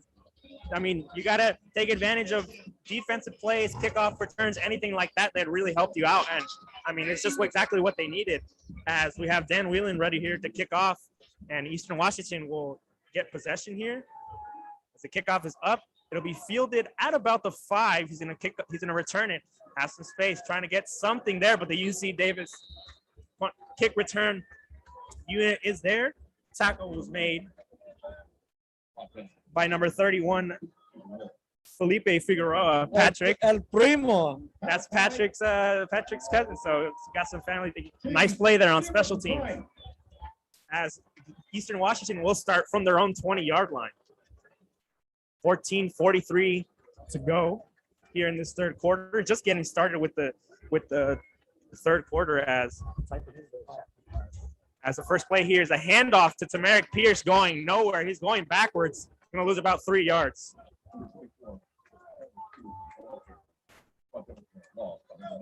There's a 3-yard loss. It'll be 2nd and 13 now. Berrier. 2 receivers to his left, 2 to his right. The running back, which is Tamarick Pierce, to his left in the backfield. Berrier is going to take the snap, dropping back to pass, looking left. He's going down the sideline, and it is no good, incomplete. Great coverage there by Jalen White. A little bit of hand fighting there with Andre Robertson, but nonetheless going to bring up a big third down here. They do like that. They do like that play, running a go ball down the sideline and just taking that shot. Just was going to be a really tough catch there for Eastern for Erickson. Erickson, yeah, as we have Barrier here, 3 receivers to his left, looking. He's going to be a little screen pass to Tamarick Pierce, trying to have some blocker get in front of them, makes a move, but he's not going to get there in time as he has that extra push by offensive lineman. He's going to get close. It's going to be 4th and about 4 or 5 yards. They're too deep to go for it here, I would think so. And just like that, the punting unit's coming out. So 3 and out for the Davis defense. This is how you start a half if you're UC Davis. Take a kick return, 100 yards for a touchdown, and now just forcing a 3 and out on this Eastern Washington offense that got rolling in the second quarter.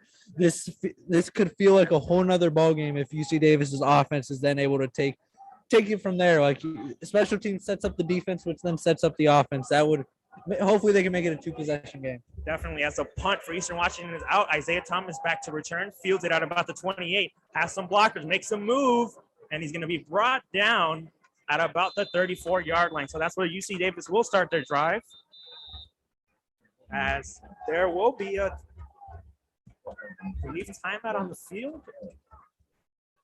And there will be. So we'll take a quick break here and be back for more third quarter action. You're listening to KDVS's UC Davis football coverage.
Game, 13-15 remaining here in this third quarter as UC Davis will start their drive out about the 34. Miles Hastings back out there. It seemed like he was going to get the ball to start the half, but it seemed like Landon Larson had other plans. So second time the UC Davis offense is on the field here in the second half. Quick 3 and out, forced to by the Davis defense as Miles Hastings sends McAllen Castles in motion. Alonzo Gilliam to his left. Play action. It's going to be a screen to Karsten Crawford on the left sideline. Makes a move and able to get positive yardage, but there's a fumble. And no indication yet, but Eastern Washington does have the football. Costly turnover there by the Davis offense. As we're talking about, Pat, how great that start was. Definitely can't do that. First turnover of the game for either side. I do want to see the replay because from here, although we are quite far from where that play did happen, it looked like his knee did hit the ground before, but I want to see the replay first. So we'll see here if Eastern Washington makes it. Thank you. I wonder if they're going to – it seems like there's going to be no review. So indication is that it is a fumble. So Eastern Washington will take over from the UC Davis 40-yard line. So tough break there for the Aggies as the Eagles will now take over. Barrier, 2 receivers to the left and right. Drops back to pass, looking right towards the middle, and it's incomplete. intended target was Limu Jones there down the middle. I don't know if it was a big communication or he just threw it a little bit too ahead of him there. Yeah, it just looked like he missed on the throw. He hasn't been the most. Well, he has played a pretty good game. He hasn't been the most accurate. He's missed on some tough throws, but right there, just didn't have the receiver was there, but just didn't make the throw. Absolutely, as Barrier going to hand it off to his running back, trying to make a move there, but stopped at the line of scrimmage. That was Dennis Merritt with the handoff, loses 1 yard, so that'll quickly bring up third down. UC Davis brought the defenders down there, just made a big play, just knew that run was coming and blew it up. Big time third down. Let's see if this UC Davis can force another 3 and out. Absolutely, with Barrier running back to his right, 3 receivers to his left, going from right to left on your dials. Eric Barrier dropping back to pass. Pressure is scrambles out towards the middle and it's batted down. Incomplete. That was Cam Trimble, the linebacker, who got a hand on it there, able to knock it down. And just like that, another 3 and out for the Eastern Washington offense. Just when we were thinking that, maybe they could get something going here after that turnover, quickly giving the ball back to UC Davis. Those two big 3 and outs by UC Davis to start the second half. I mean, that is just huge. Like the fact they didn't even give up a single yard after that fumble, forcing Eastern Washington to punt right here when they could have potentially tied the game up or taken the lead is just so big. That's the punt. Takes a Eastern Washington friendly bounce, and there is a flag on the play. It's fielded at the 5, but it seemed like Isaiah Thomas got hit when the ball was in the air. So I think they might get a little push there on Eastern Washington. We'll see what the call is on the field, but just like that, I mean, the possession just keeps going back and forth. I mean, you can't even really say much. It's just back and forth. Already another second drive for UC Davis, and they're going to call pass interference on Eastern Washington. So that'll give some cushion there for the UC Davis offense as they take over. And there's a timeout on the field. We'll take one as well. We'll be right back for more third quarter action.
Omar Navarro on the call here with Patrick Figueroa. 12:18 remaining in the third quarter, and what's been an eventful almost 3 minutes of this third quarter. A lot has happened as UC Davis prepares to take the field once again, starting their drive at about the 25-yard line.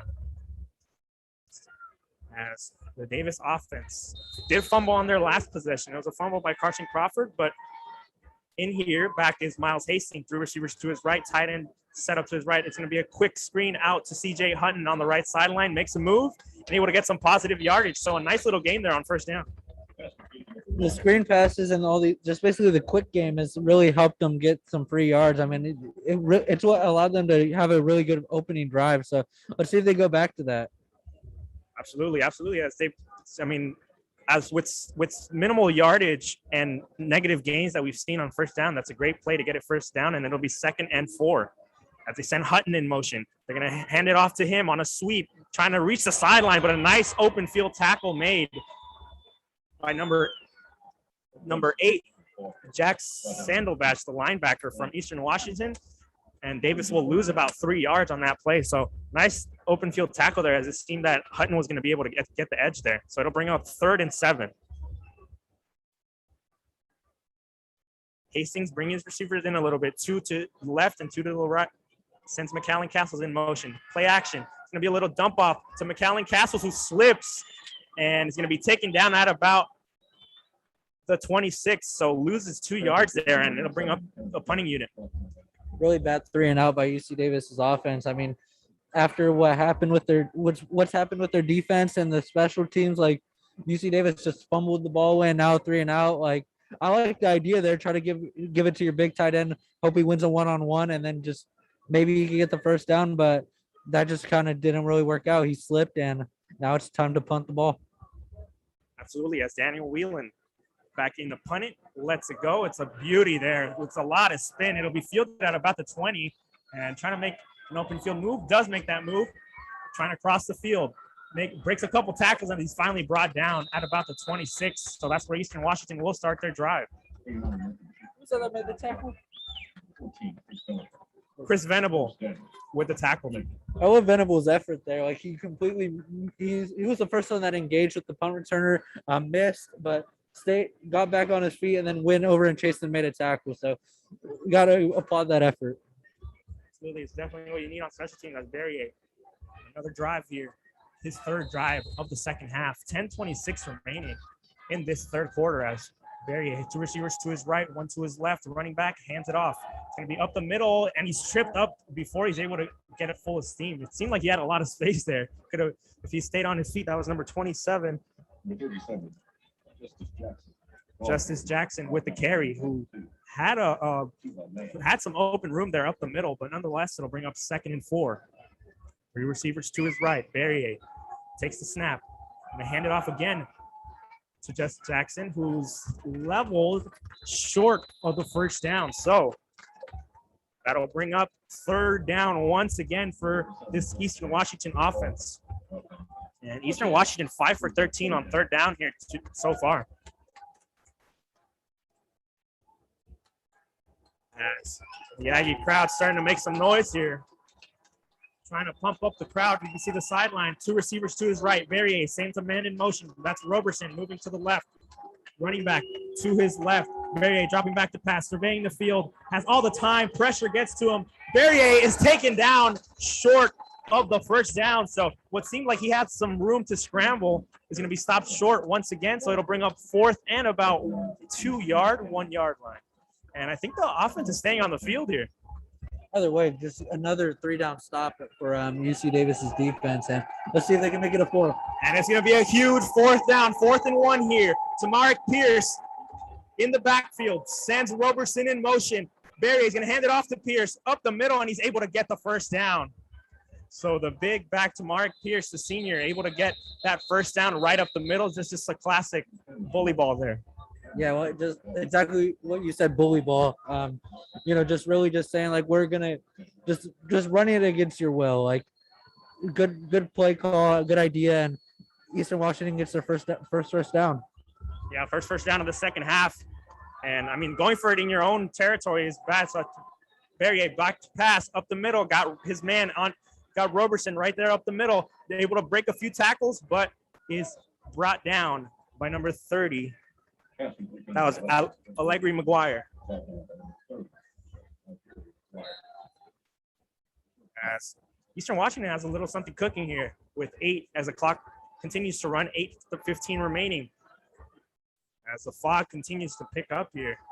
It's a cold night here in Davis as Barrier play action fake, dropping back to pass, looking down the right sideline, deep shot, and it is overthrown, and they're going to throw a flag there on that one. McGuire seemed like it was a bit handsy, but I don't know. To my vantage point, it seemed like it was a bit of an overthrow anyways, right?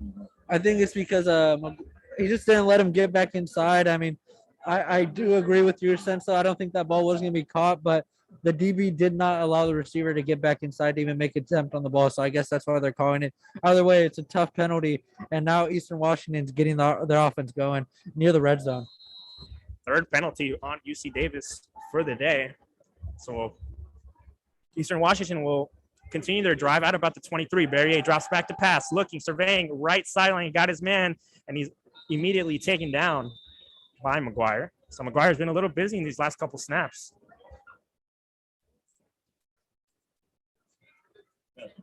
As that'll bring up second down and about 5. Barrier, 2 receivers to his left, 2 to his right. He's going to hand it off here to his running back, Merritt, and he stopped for a minimal gain. If anything, got back to the line of scrimmage. I kind of want to see a Barrier check out of that, especially when you see like them creeping it, the UC Davis defense creeping into the box. I mean, again, it seems like they're figuring out when they're going to run the ball. As that was another well-timed blitz. That's another big third down here. Barrier, 3 receivers to his left, dropping back to pass, surveying, looking, middle of the field. He got his tight end for the touchdown. That was number 86, Dylan Ingram, for the touchdown, and Eastern Washington retakes the lead. Great composure by Barrier to stay in the pocket and just deliver a strike down the middle for an easy touchdown to his tight end. Big time drive by Eastern Washington, and we got to see if UC Davis's offense can respond. Absolutely, as it is now 20-17. The extra point here. Extra points kicking has been a bit of a, it's been a bit of a roller coaster here today. So it's not a given, definitely, as they prepare for the extra point. The kick is up, and it is good.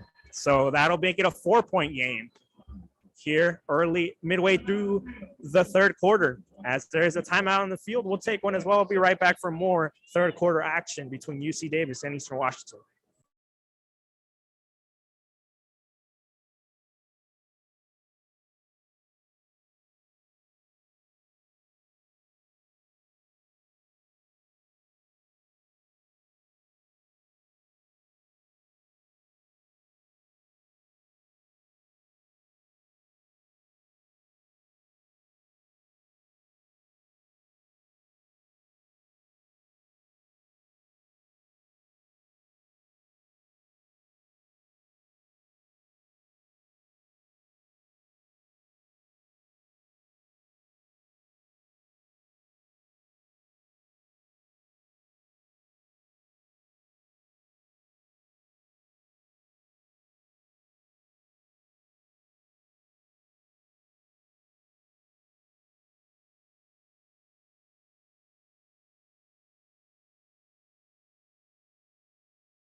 So after that Eastern Washington touchdown, is now 21-17. They lead UC Davis, who will get the ball back as we prepare here for the kickoff. It's going to be by number 22, Wyatt Hawkins, who will kick this one away as the fog is starting to settle in a little bit on the field, as Patrick mentioned to me during the break. And it's really foggy here in Davis. It's about 55 degrees right now. So it's a cold one here as the kick is off, and it's a bit of a squib kick. They're trying not to get Larison the ball, as Larison does pick it up, makes a move, has some more open space, only the kicker to beat. Can he do it again? He's at the 40, has some in front of him, cuts back inside, down the sideline, and he knocked out at about the 12-yard line. So, I mean, Larson just putting his team on his back here. I mean, they tried not to give him the ball. He said, I'm going to get it anyways. But playmakers just make plays, man. Like, that's all Land Larson's doing right now. Making it, like, what is that? It's going to be first and goal now for UC Davis. Like, and their offense didn't have to touch the field again. Like, just making their life so much easier. And the fog is getting really crazy. Yeah, the fog is getting really bad. As they're going to say that he stepped out of bounds at about the 29-yard line. So it's still going to be on Eastern Washington's side of the field, but taken out at about the 29. So Larson, another spark that UC Davis needed. And you got to think here with the fog picking up, maybe 4 down territory regardless of what happens here. I think it's team magic time, though, with as Trent Tompkins does check into the game, 3 receivers to his right. He's going to keep the handoff up the middle, able to get minimal yardage, about a 3-yard gain.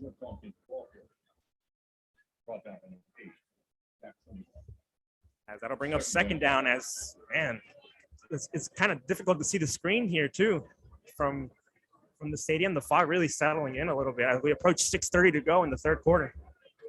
As Tompkins takes a snap, handed off to Carson Crawford, trying to get the edge, does have a blocker, and he's going to get the first down. So Davis keeps the chains moving here, something that they've struggled to do in this second half so far.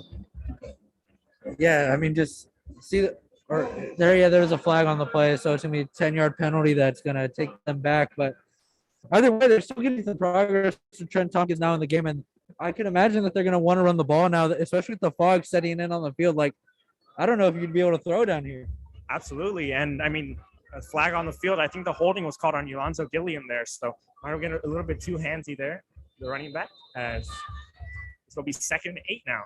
No, 3rd and 18, pardon me. So it's 2nd and 18 as Miles Hastings back in the game.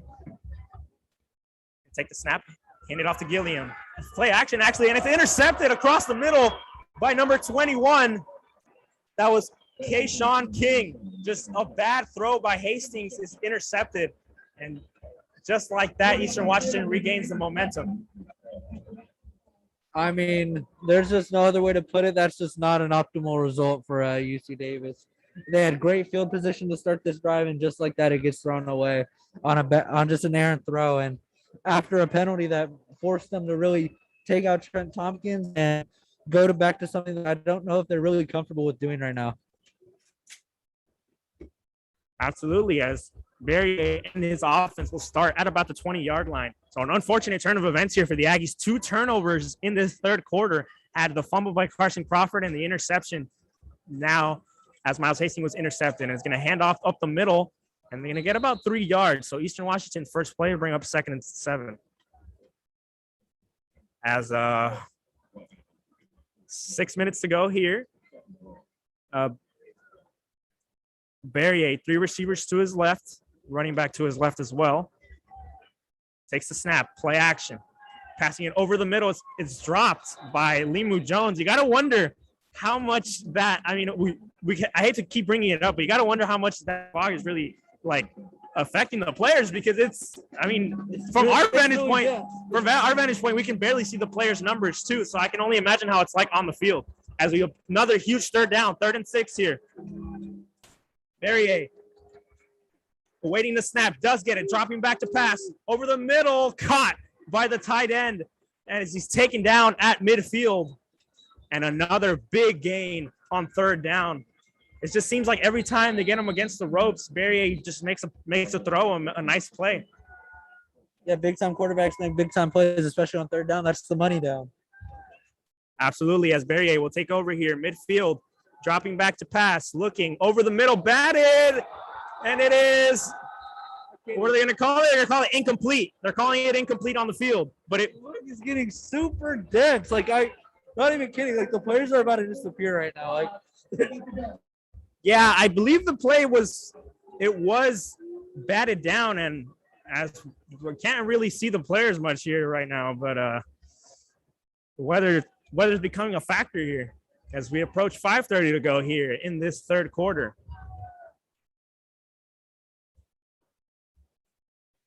Barrier, 2 receivers to his left, has his running back to his right. He's going to hand it off up the middle, makes a move, has some open space. That was Tamarick Pierce, and he's going to be able to get the first down and stop at about the 37. So in plus territory now, and Eastern Washington is knocking on the door here.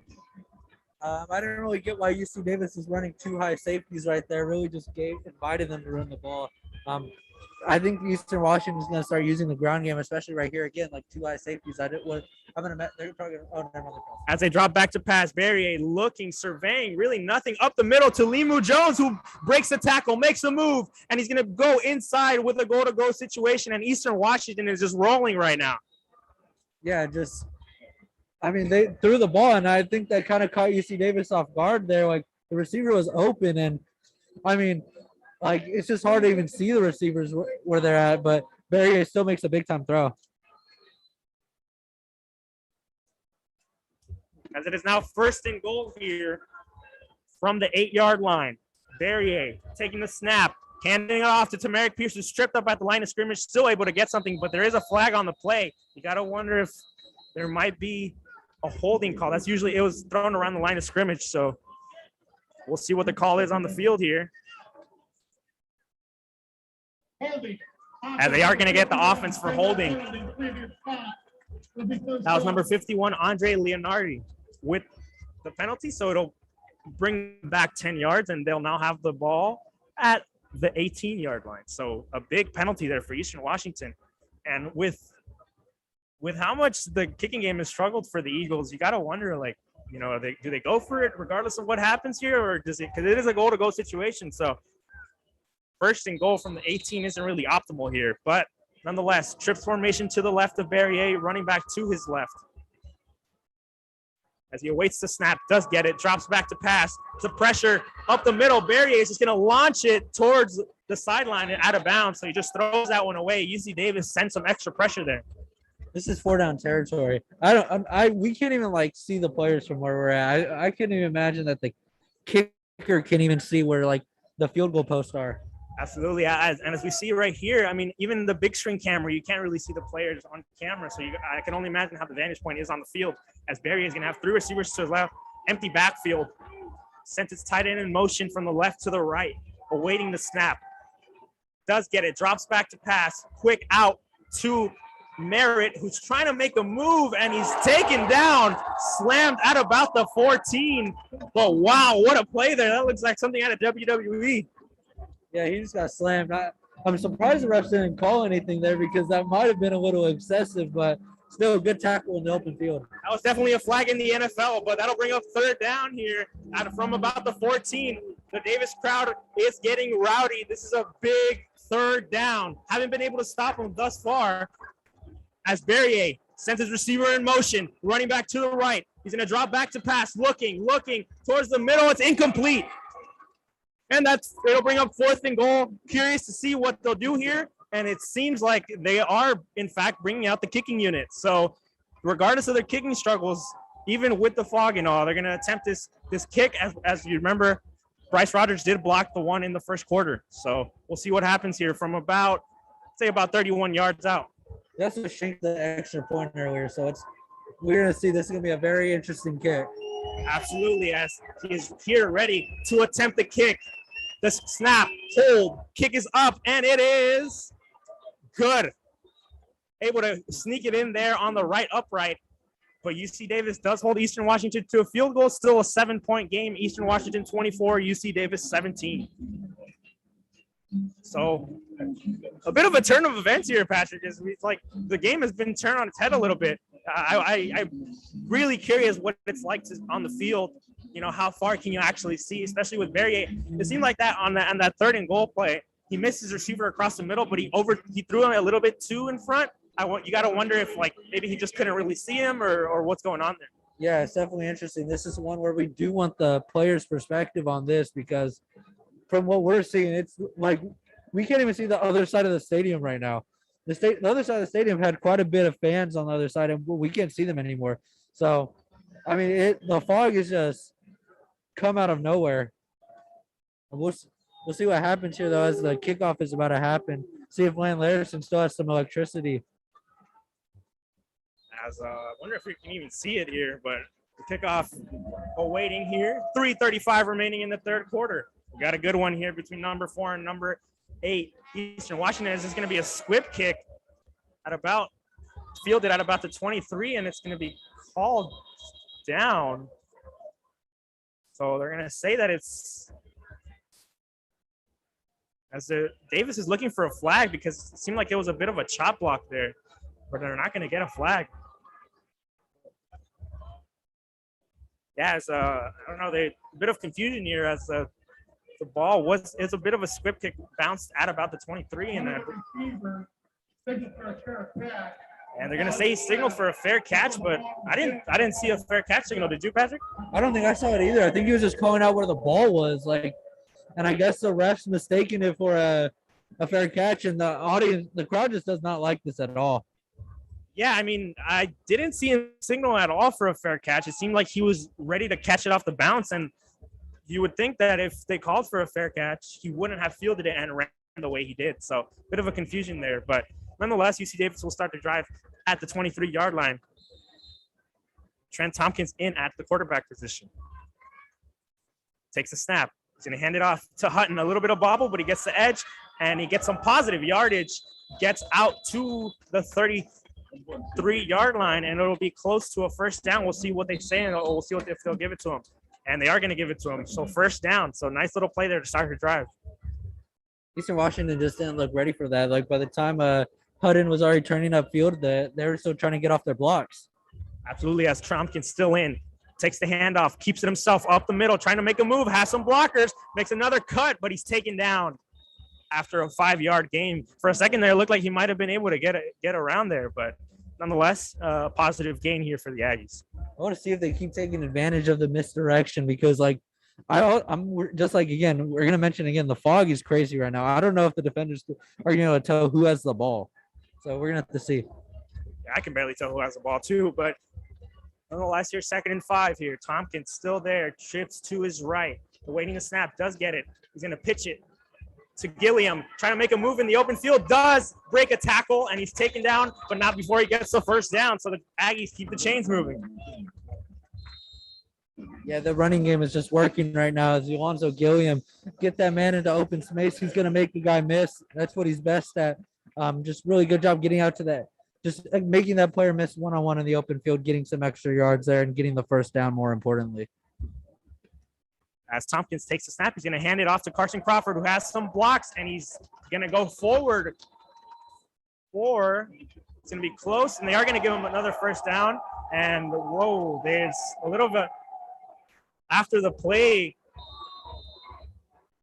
The Aggie crowd did not like that. It might have wanted a personal foul flag there, but they're not going to give it as Tompkins takes the snap, keeps it himself up the middle, has some space, and he's able to get a positive yardage. So another first down for the Aggies, and that's 3 straight plays there of great yardage. Tompkins just so elusive. It just looks like he's going to get caught at the line of scrimmage, and he doesn't. But 1st and 10 here from about the 34. Hands it off to Gilliam up the middle. Not really much to go there. It's going to get about 3 yards, but the Aggies are driving here. 1:30 to go. They're just pounding the rock right now, just going down the middle, just playing some bully ball like what Eastern Washington was doing to them earlier. And you just gotta feel like this offense now has a new identity, and they're going all in with it. As Tompkins still in the game for them. 3 receivers to the left. Awaiting the snap, does get it. He's going to fake the run, throw it to the sideline, and it's caught by Larison. Only need 1 foot in bounds. He said, let me get 2 anyways. That's an NFL-type catch there near the sideline, so it's another first down for the Aggies. Yeah, really good back shoulder throw, too. Just great chemistry between the two to make that play happen. And Eastern Washington was a bit caught off guard. They were definitely going for a run as Tompkins up to the line quickly, sends his receiver in motion. He's going to hand it off to Hutton, trying to get the edge, trying to break a tackler and unable to, and he's going to lose about 2 yards. As it'll bring up 2nd and 12 from about the 18, 19-yard line. We have a 2nd and 14, so it was a loss of 4. Tompkins sends his receiver in motion. Going to keep it himself up the middle. trying to make a move, and he's met at the line. And he's going to get minimal gain, so that'll bring up a big third down, and it's decision time for Dan Hawkins here, whether he goes for it. I mean, you got to, like I said, you got to wonder how much the fog is a contributor to the decision-making here as they're in the red zone. Yeah, definitely. I think, is there a timeout? Yeah, that'll bring us to the end of the third quarter. So after 3, this top 10 matchup between number 4 UC Davis and number 8 Eastern Washington is going to go to the fourth quarter. Eastern Washington 24, UC Davis 17. We'll be back for fourth quarter action right after this short break.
Fourth quarter action here at UC Davis Health Stadium. My name is Omar Navarro. I'm joined alongside Patrick Figueroa as the Aggies are driving a big third down here. Ball is on the Eastern Washington 17. It's going to be 3rd and 12 as the Aggies down 7, needing a touchdown to at least tie this game. The offense back in the field here to start the fourth as Tompkins still in at quarterback with Gilliam in the backfield. Going to have 2 receivers to his right, so a tight bunch formation. They're going to have 2 tight ends in as well. Blake Thorpe and McAllen Castles are in. He's going to send a receiver in motion. Hutton. Tompkins dropping back to pass, looking, unable to get anything, trying to make a move, escaping out of the pocket, still looking. He needs to get rid of it, and he's not able to, and he takes a sack at about the 27-yard line. So just a disaster scenario for UC Davis as they couldn't afford a loss, and it seems like the field goal unit is out. So first play of the fourth quarter takes a sack, and UC Davis looking to make it a 4-point game. So Isaiah Gomez here, 1 for 1 today. Here to attempt what is about a 44-yarder. Good snap, good hold. The kick is up, and it is good. Wow. Okay, impressive. Really impressive there by Isaiah Gomez, who's been money all year. I couldn't even tell if he made it. No, absolutely. I couldn't. I mean, field goals are hard to tell if you're not behind the goalpost, regardless. But nonetheless, that makes it a 4-point game. So Eastern Washington up 24-20 over UC Davis here in this ranked matchup between two top 10 teams, number 4 UC Davis and number 8 Eastern Washington. As Dan Whelan back out to kick it off, and with 14 minutes remaining, you got to think stop here if you're UC Davis. You can't afford them to take another long drive as Eastern Washington has in the past.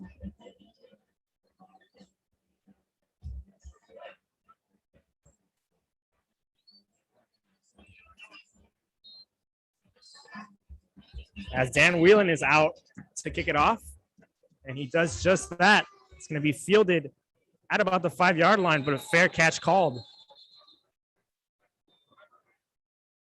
As seems like the right choice there. I don't know if you can really see the flag, but I mean the fog isn't going to stop Pint. Come on, is the fog going to stop Pint from getting the tee? Pint works through all weathers. Doesn't really matter. As 14:08 remaining here in this fourth quarter. It's quite a way to go out for Pint. Now that you mention it, just like the fog game. It's the fog game. It's going to be known as that now. As Berrier will start their Eastern Washington's drive at the 25, takes the snap, hands it off up the middle for a minimal gain of about 3 yards.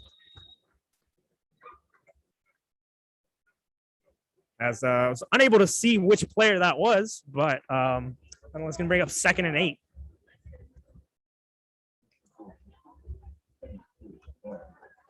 Eastern Washington taking their time here, trying to bleed as much clock as they can with the lead and with time ticking down. You got to think, as much time as you can get off. As Berrier, running back to his right, he's going to drop back to pass, looking over the middle, and is caught by his tight end. Another catch over the middle. We've seen a lot of those plays over the middle, so the Aggies have been really vulnerable there. Yeah, I mean, he's still making these throws despite the fog only getting denser. Like, it's getting worse by the minute, but Berrier is still – he's just a big-time player that's making these plays that honestly just shouldn't be surprising anymore. Absolutely, as that'll move the chains at their own 46, knocking on UC Davis territory. He's going to fake handoff to the screen. It's going to be Limu Jones on the edge, but a nice open field tackle there made by Chris Venable.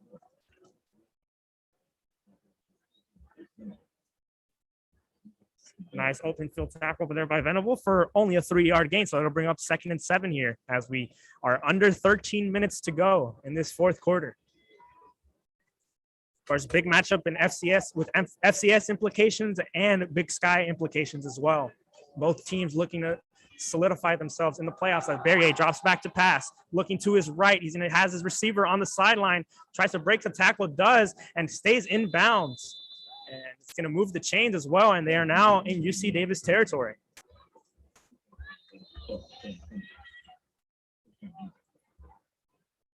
So Eastern Washington having no trouble just really moving the chains here. After what was 2 straight 3-and-outs to start the half, they've really settled in a little bit as they do own the time of possession advantage by 5 minutes. So Berrier, 2 receivers to his left, to his right. He's going to hand it off, keep it himself. It's going to be a swing pass to the outside. And he's going to get knocked out of bounds, but enough for a first down. Can't really see which player that was, but you can't see anything on the left sideline of the field. Like, this is truly insane right now. And you can't even see the stands on the other. Like, you can vaguely see the other stands on the other side. You can see that they're there, but you can't really see much as under 12 minutes to go. Eastern Washington keeps bleeding clock here. 1st and 10, Berrier dropping back to pass, looking, surveying towards the middle of the field, got his man, and it's going to set up a goal-to-goal situation as they're going to say there was a fumble at the end, but I think the refs are going to mark them down. As UC Davis sideline pleading their case for a fumble, but the referees are going to call them down. I think they blew the whistle before the ball came out. As Berrier sets up 1st and 10 from the 10-yard line, a little fade to the corner of the end zone, incomplete. No flag on the play. Great coverage there by Budget. That was number 3, Budget. So 2nd and 10, I mean, just like, I just want to see what this Eastern Washington team's going to do because their offense is still pretty wide open. They're still throwing the ball and running the ball pretty well. Absolutely. It's a 2nd and 10 from – it's going to be 2nd and goal from the 10-yard line. It's going to hand it off up the middle, has some room, breaks a tackle, able to get inside for the touchdown. And Eastern Washington takes a double-digit lead now. This is a backbreaker right there. The Eastern Washington offense is not getting slowed down by this fog. If anything, they seem to be playing better through it. So, I mean, just a good statement drive by Eastern Washington and Eric Barrier, who's just showing that the weather isn't going to stop him. Yeah, and that's just, like you said, a backbreaker there. It is now 30-20 as they're on the field to attempt the extra point, which, as we mentioned, hasn't been a gimme.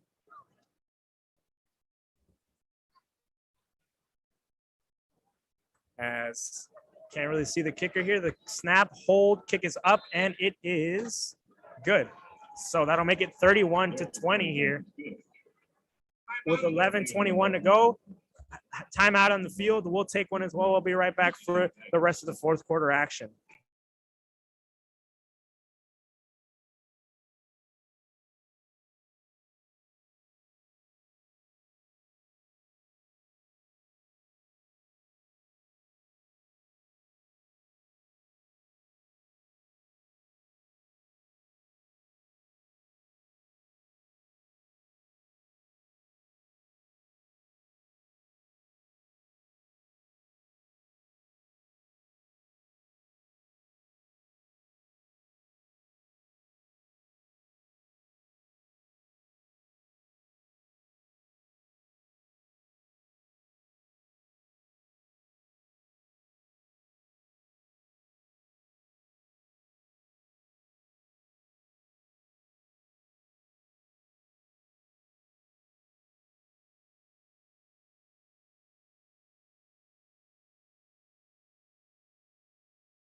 Eastern Washington able to punch it in from the goal-to-go situation, and they now lead 31-20 over UC Davis here at UC Davis Health Stadium. And it's what's been an absolutely just wild game for a variety of standards just continues to get more wild as from our vantage point, we can't really see the players due to the excess fog as Eastern Washington prepares to kick it off. 11-21. UC Davis needs quick offense, and they need it.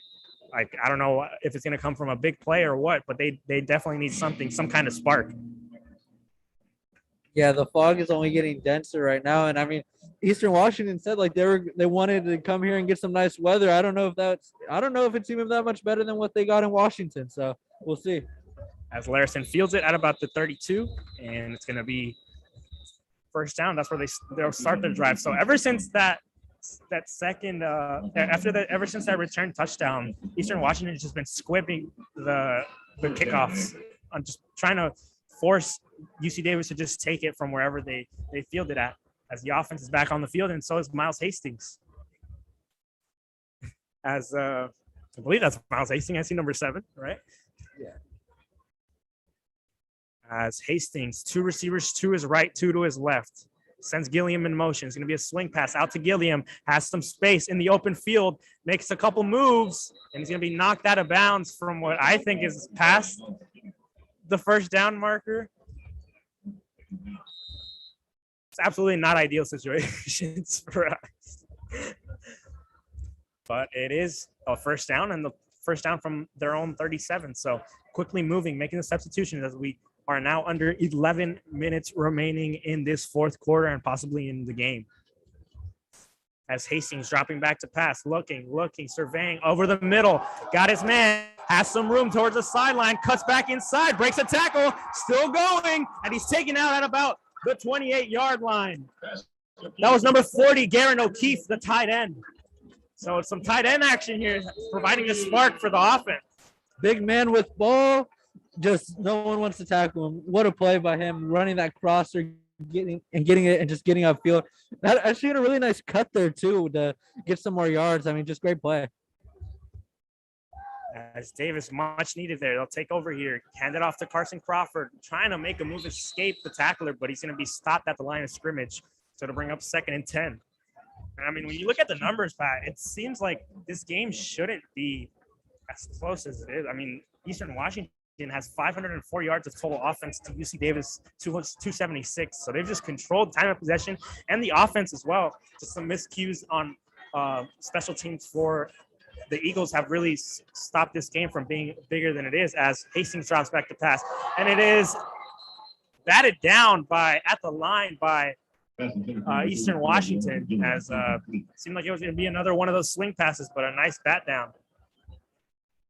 I mean, I wish I could provide analysis on this, but I can't see. Like, I legitimately cannot see what is happening on the field right now. The fog is going to be covering most of it in just a minute. So we'll bring up 3rd and 10 here. Of course, a field goal does make it a one-possession game, but I mean, wouldn't be able to tell you the vantage point from the field as Hastings, 3rd and 10, dropping back, looking to his right. It's going to be caught by his receiver on the right sideline, but it's short of a first down. So decision time here for Dan Hawkins, and it seems like the offense is staying on the field. They're going for it. I mean, you have to in this situation, and I mean, let's see who the quarterback is. I mean, what's the down at? Or did they get it first? 4th down. Oh, they're at 4th down. 4th and 3. It's going to be 4th and 3. I mean, a field goal does make it an 8-point game, technically a one-possession game, but they're not thinking of that. They're thinking of touchdown here as a huge 4th down here. Hastings back to pass, quick out to his receiver, and it's incomplete. They're going to call it, or I believe it's going to be turnover on downs. So unable to get it was the UC Davis offense.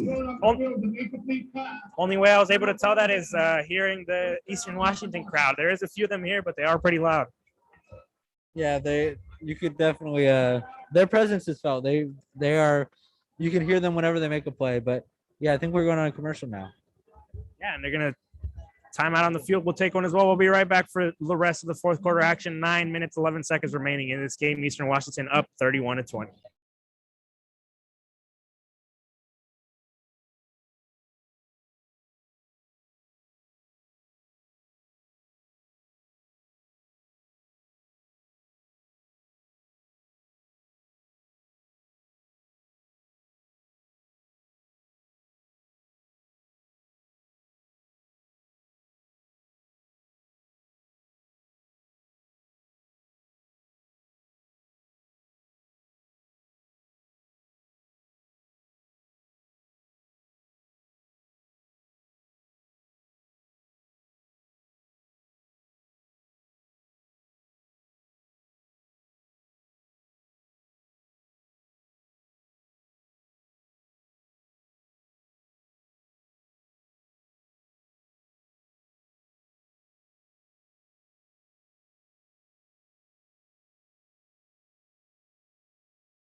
9 minutes, 11 seconds remaining here in this fourth and final quarter of regulation. Eastern Washington up 31-20 after the turnover on downs for the UC Davis offense.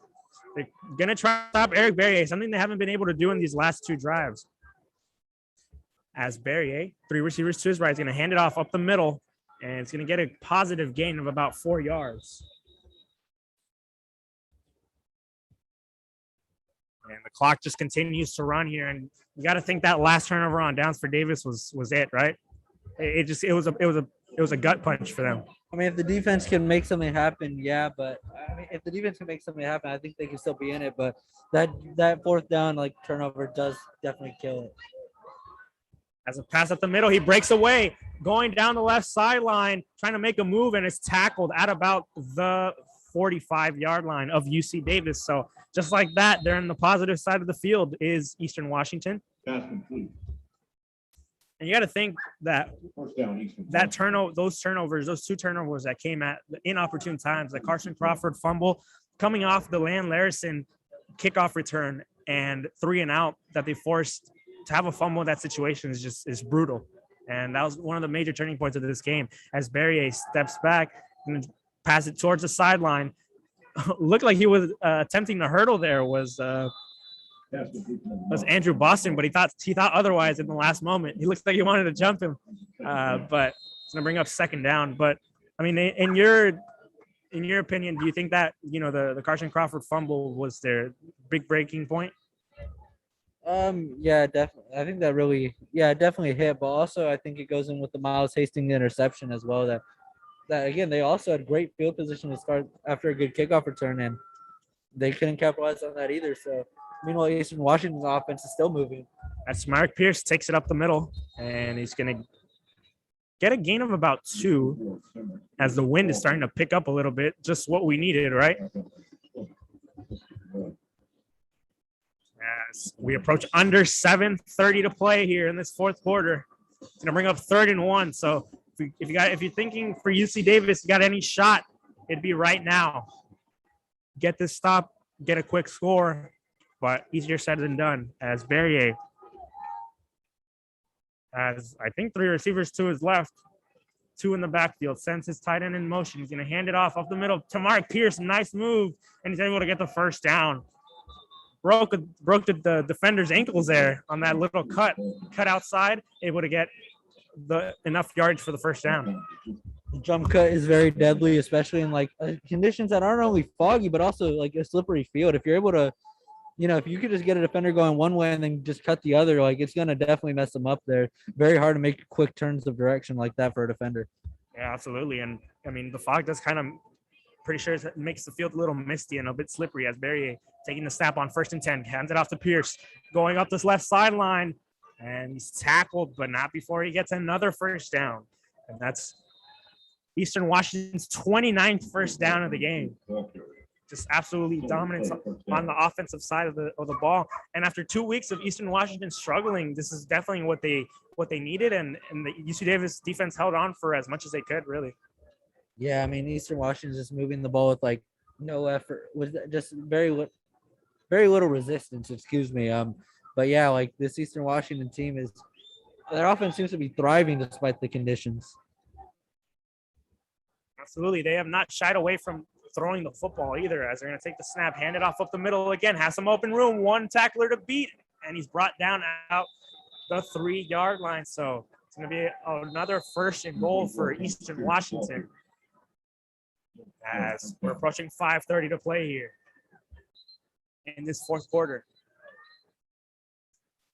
And I believe UC Davis is going to call a timeout. So we'll take a quick timeout as well. We'll be right back for the rest of this fourth quarter action. You're listening to UC Davis football on KDBS.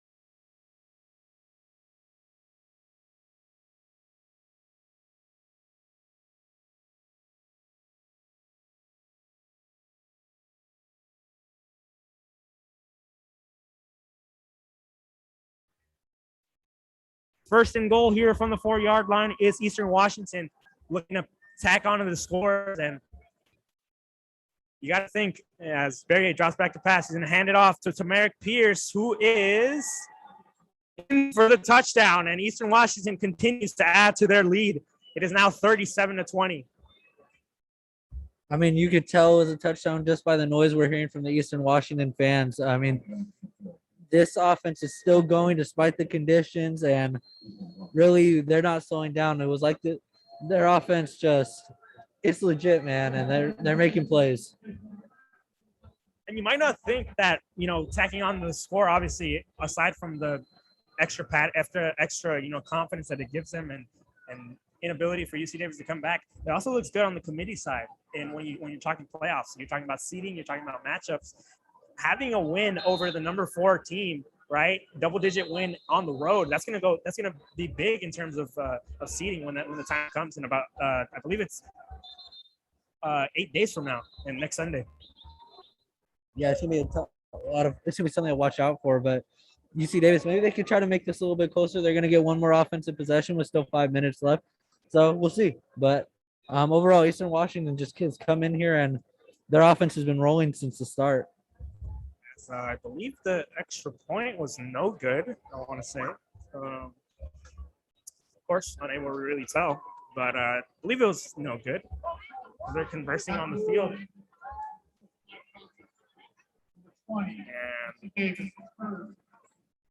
And not sportsmanlike conduct penalty for Davis, so some frustration spilling over. And yeah, the extra point was missed, in fact, so it's 37-20. 5:36 remaining here. And there's going to be a quick timeout on the field, and we'll take one as well, as there's an injury timeout. We'll be right back for more action of this rest of this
.536 remaining here at UC Davis Health Stadium. Eastern Washington 37, UC Davis 20.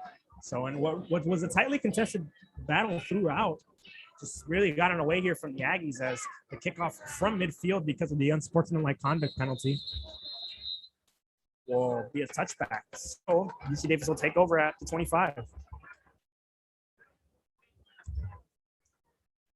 We're going to do our best here to get you as accurate as we could. But UC Davis offense trying to go back on the field. And, I mean, like you mentioned, Pat, the offense just really never really got it going a little bit. The most fluid they looked was when Trent Tompkins came in and they were running it basically every play, right? Yeah, I mean, that and, like, the opening drive looked really nice. It was looking like a promising offensive day, but they really just haven't been able to move the ball since then. Hastings going to hand it off, and it's going to be actually a loss of a yard. So that's the first play to start this drive as That's number 34, Lonzo Gilliam will carry there. I'm looking ahead for UC Davis. Seems like the Big Sky Conference is out of the question now, especially after Montana State's win. Hastings dumps back to pass, rolling out to his left, past his body, trying to get Blake Thorpe on the sideline.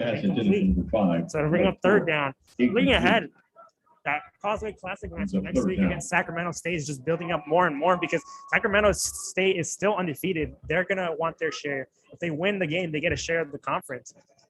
But for UC Davis side, it seems like the playoffs is a lot, but you want to get a home game at least, right? You want to get a home game as Hastings drops back to pass. And be a little screen to Jared Harrell and is immediately taken down by Eastern Washington. So another 3-and-out for this UC Davis offense, who only 283 yards compared to almost 600 of Eastern Washington. It's just been absolute bloodbath there on the offensive end. We'll bring up the punting unit. And it'll be a 30-second timeout, so we'll keep it here. But yeah, Pat, I mean, looking forward to Sacramento State next week.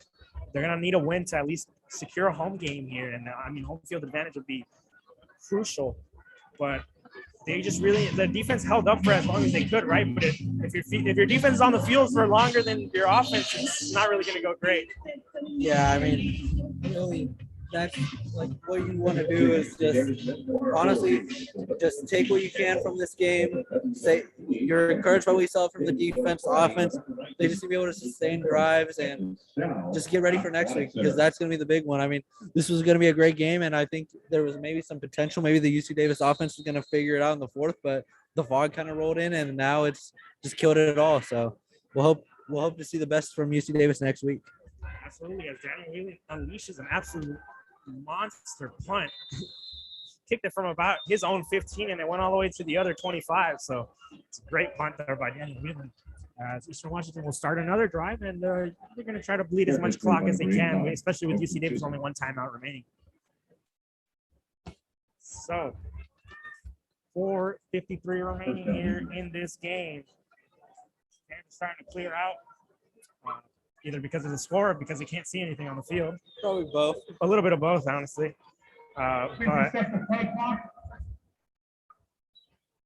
it's a bit of cold, too, nearing 50 degrees as well. So, you got to think with next week's game being at 1 p.m. kickoff time, weather won't be a factor when it comes to – well, I mean, unless it rains. But as the handoff is here up the middle to Merritt, able to get a solid gain of about 8. But, yeah, with the 1 p.m. kickoff time, maybe the fog won't really be yeah, we don't have to worry about the fog, but see what the forecast is like next week. As there's another timeout on the field, 30-second timeout, so we'll keep it here. But, Pat, when you look at their matchup next week against Sacramento State, what are some things that they might need to figure out there on the offensive end? What would you like to see? Because it seems like they got the short game wrapped up. There's really no plays down the field.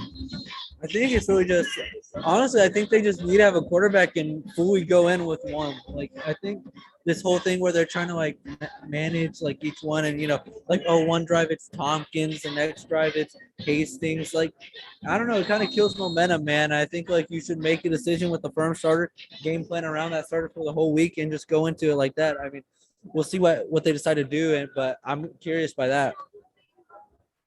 Absolutely, as Tamarick Pierce up the middle for a solid yard and another first down. So, and I mean, looking at the receiving for today, it's only 159 yards passing. Their longest play was 34 yards, which is that Garen O'Keefe crosser around the middle that he got all the yardage extra. So no deep shots or anything. And I mean, you got to wonder how much the absence of Chris Vaughn has for that, right? Chris Vaughn, another one of those experienced receivers, along with Jared Harrell, missed today's game and really just unable to get anything going in the passing game, as we're going to have a 1st and 10 from their own 36 for Eastern Washington, trying to bleed as much clock as they can, letting the play clock just go down, as Eric Berrier is going to take the snap, hand it off up the middle, another run and another positive gain, but this time it's about 2 yards. So under 4 minutes to play here, as seems like the fans are heading for the exits here. Yeah, I mean, again, this was a very hyped up, anticipated match, and it was delivering after a very entertaining first half. But the weather and then just the sloppy offensive performance kind of killed a little bit of that. Still, though, it's gonna be memorable. Like, we're gonna remember this game forever. I know I will. With the fog, I mean, I never really expected this to happen, but I mean, it's gonna be all right. Like, it's just all that matters is what happens next week and how UC Davis fares in the playoffs. As Berrier is quick screen to the left, and Limu Jones able to break a tackle and get past the first down. So another first down for Eastern Washington. That'll be their 33rd first down of the game. 33 first downs compared to UC Davis's 15, man. I mean, they've just been all over the place when it comes to, and on third down, they're 8 for 18, 3 for 3 on 4th down as well. So they've been able to convert those important matchups. As under 3 minutes to go here, just trying to play with as much clock as they can. It seems like after that Miles Hastings interception, it really got off the rails a little bit for UC Davis in terms of the offensive end and defensive end. It was just too gassed as a handoff up the middle to Merritt, and he's brought down. Minimal gain of about 3 yards.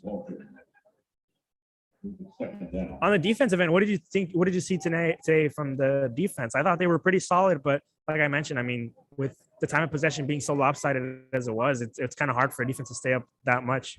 Yeah, they were doing good they did overall pretty good. I mean, the secondary was playing really tight coverage. There was good tackling. They were always surrounding the ball. I mean, the running game didn't really have much life from Eastern Washington. I think the one thing that you're looking at on that defensive end is maybe creating some more pass rush, getting in Berrier's face, making his life a little harder. But that's something they're going to have to look at. And I think the offense is still a bigger concern than what that may be. Definitely. And the only thing I will say about the defense is that at times they just really couldn't create any pressure on Berrier. We know Berrier can elude tackles, right, and scramble, but they didn't even make him scramble. He was just sitting in the pocket for a solid 5-6 seconds, and really just no pressure. So I think against Sac State, they're gonna have to pressure the quarterback as much as they could, because those 3-man rushes weren't really working. And I mean, they're gonna have to tweak some things, either bring an extra man or get a little creative with their rushes as we approach 1:15 to go here in this game. As Eastern Washington, 3rd and 5. UC Davis can't stop the clock as the run up the middle, and he's going to get the first down, and that'll do it. They're going to take one more kneel down, and this game will be over. UC Davis cannot stop the clock, and Eastern Washington will get into victory formation. So a disappointing outcome here for the Aggies, but like we mentioned, the Causeway Classic is next week. It's always a big game. Finally get to hold it here at UC Davis Stadium for the first time since 2017. That was the last time. 2018, obviously the Fires moved it to Reno. Last year, unable to really just get any football unless it was a spring, as they kneel it down, and that'll do it here for this contest between two highly ranked teams Eastern Washington moves to 10-0 against UC Davis in the program's history.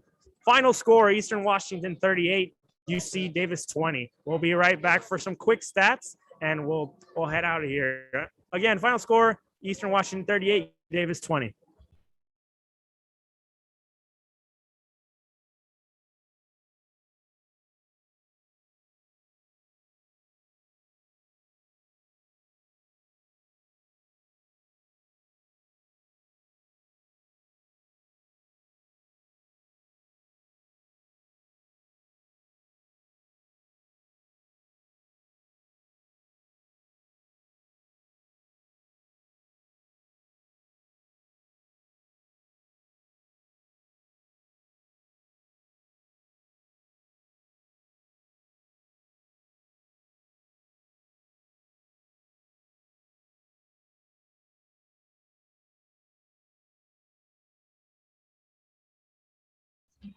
Final score here from UC Davis Health Stadium: UC Davis 20, Eastern Washington 38.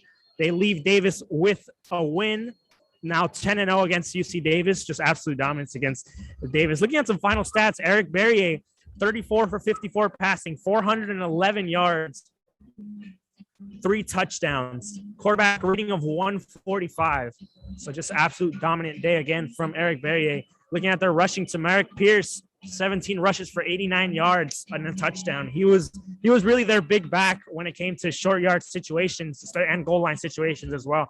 Looking at the receiving: Andrew Boston, 7 receptions for 72 yards.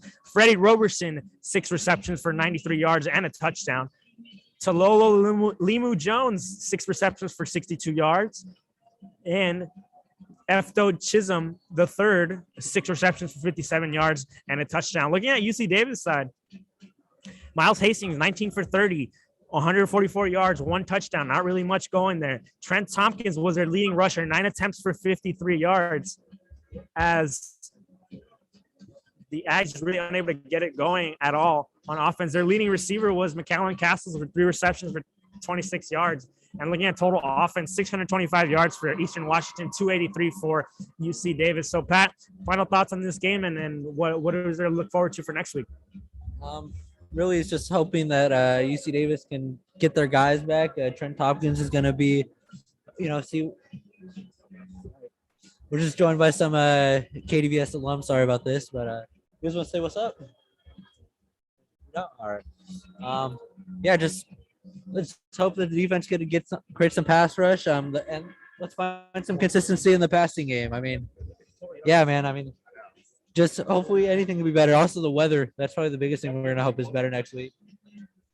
Absolutely, and I think like weather with the 1 p.m. kickoff next week, it won't be a factor. But yeah, overall, just absolute dominance. 625 yards of total offense for Eastern Washington, 9 for 19 on third down, and able to get 34 first downs. So from UC Davis Health Stadium, this has been another broadcast by KDVS on this time on YouTube. So thank you, Pat, for being here. It was an entertaining game, definitely a memorable one to be sure. So any last couple of things before you head out of here? Nothing much. Let's just see what happens next week, man. Yeah, it's going to be a huge game against Sacramento State next week here at UC Davis Health Stadium. My name is Omar Navarro. That was Patrick Figueroa. Thank you so much for another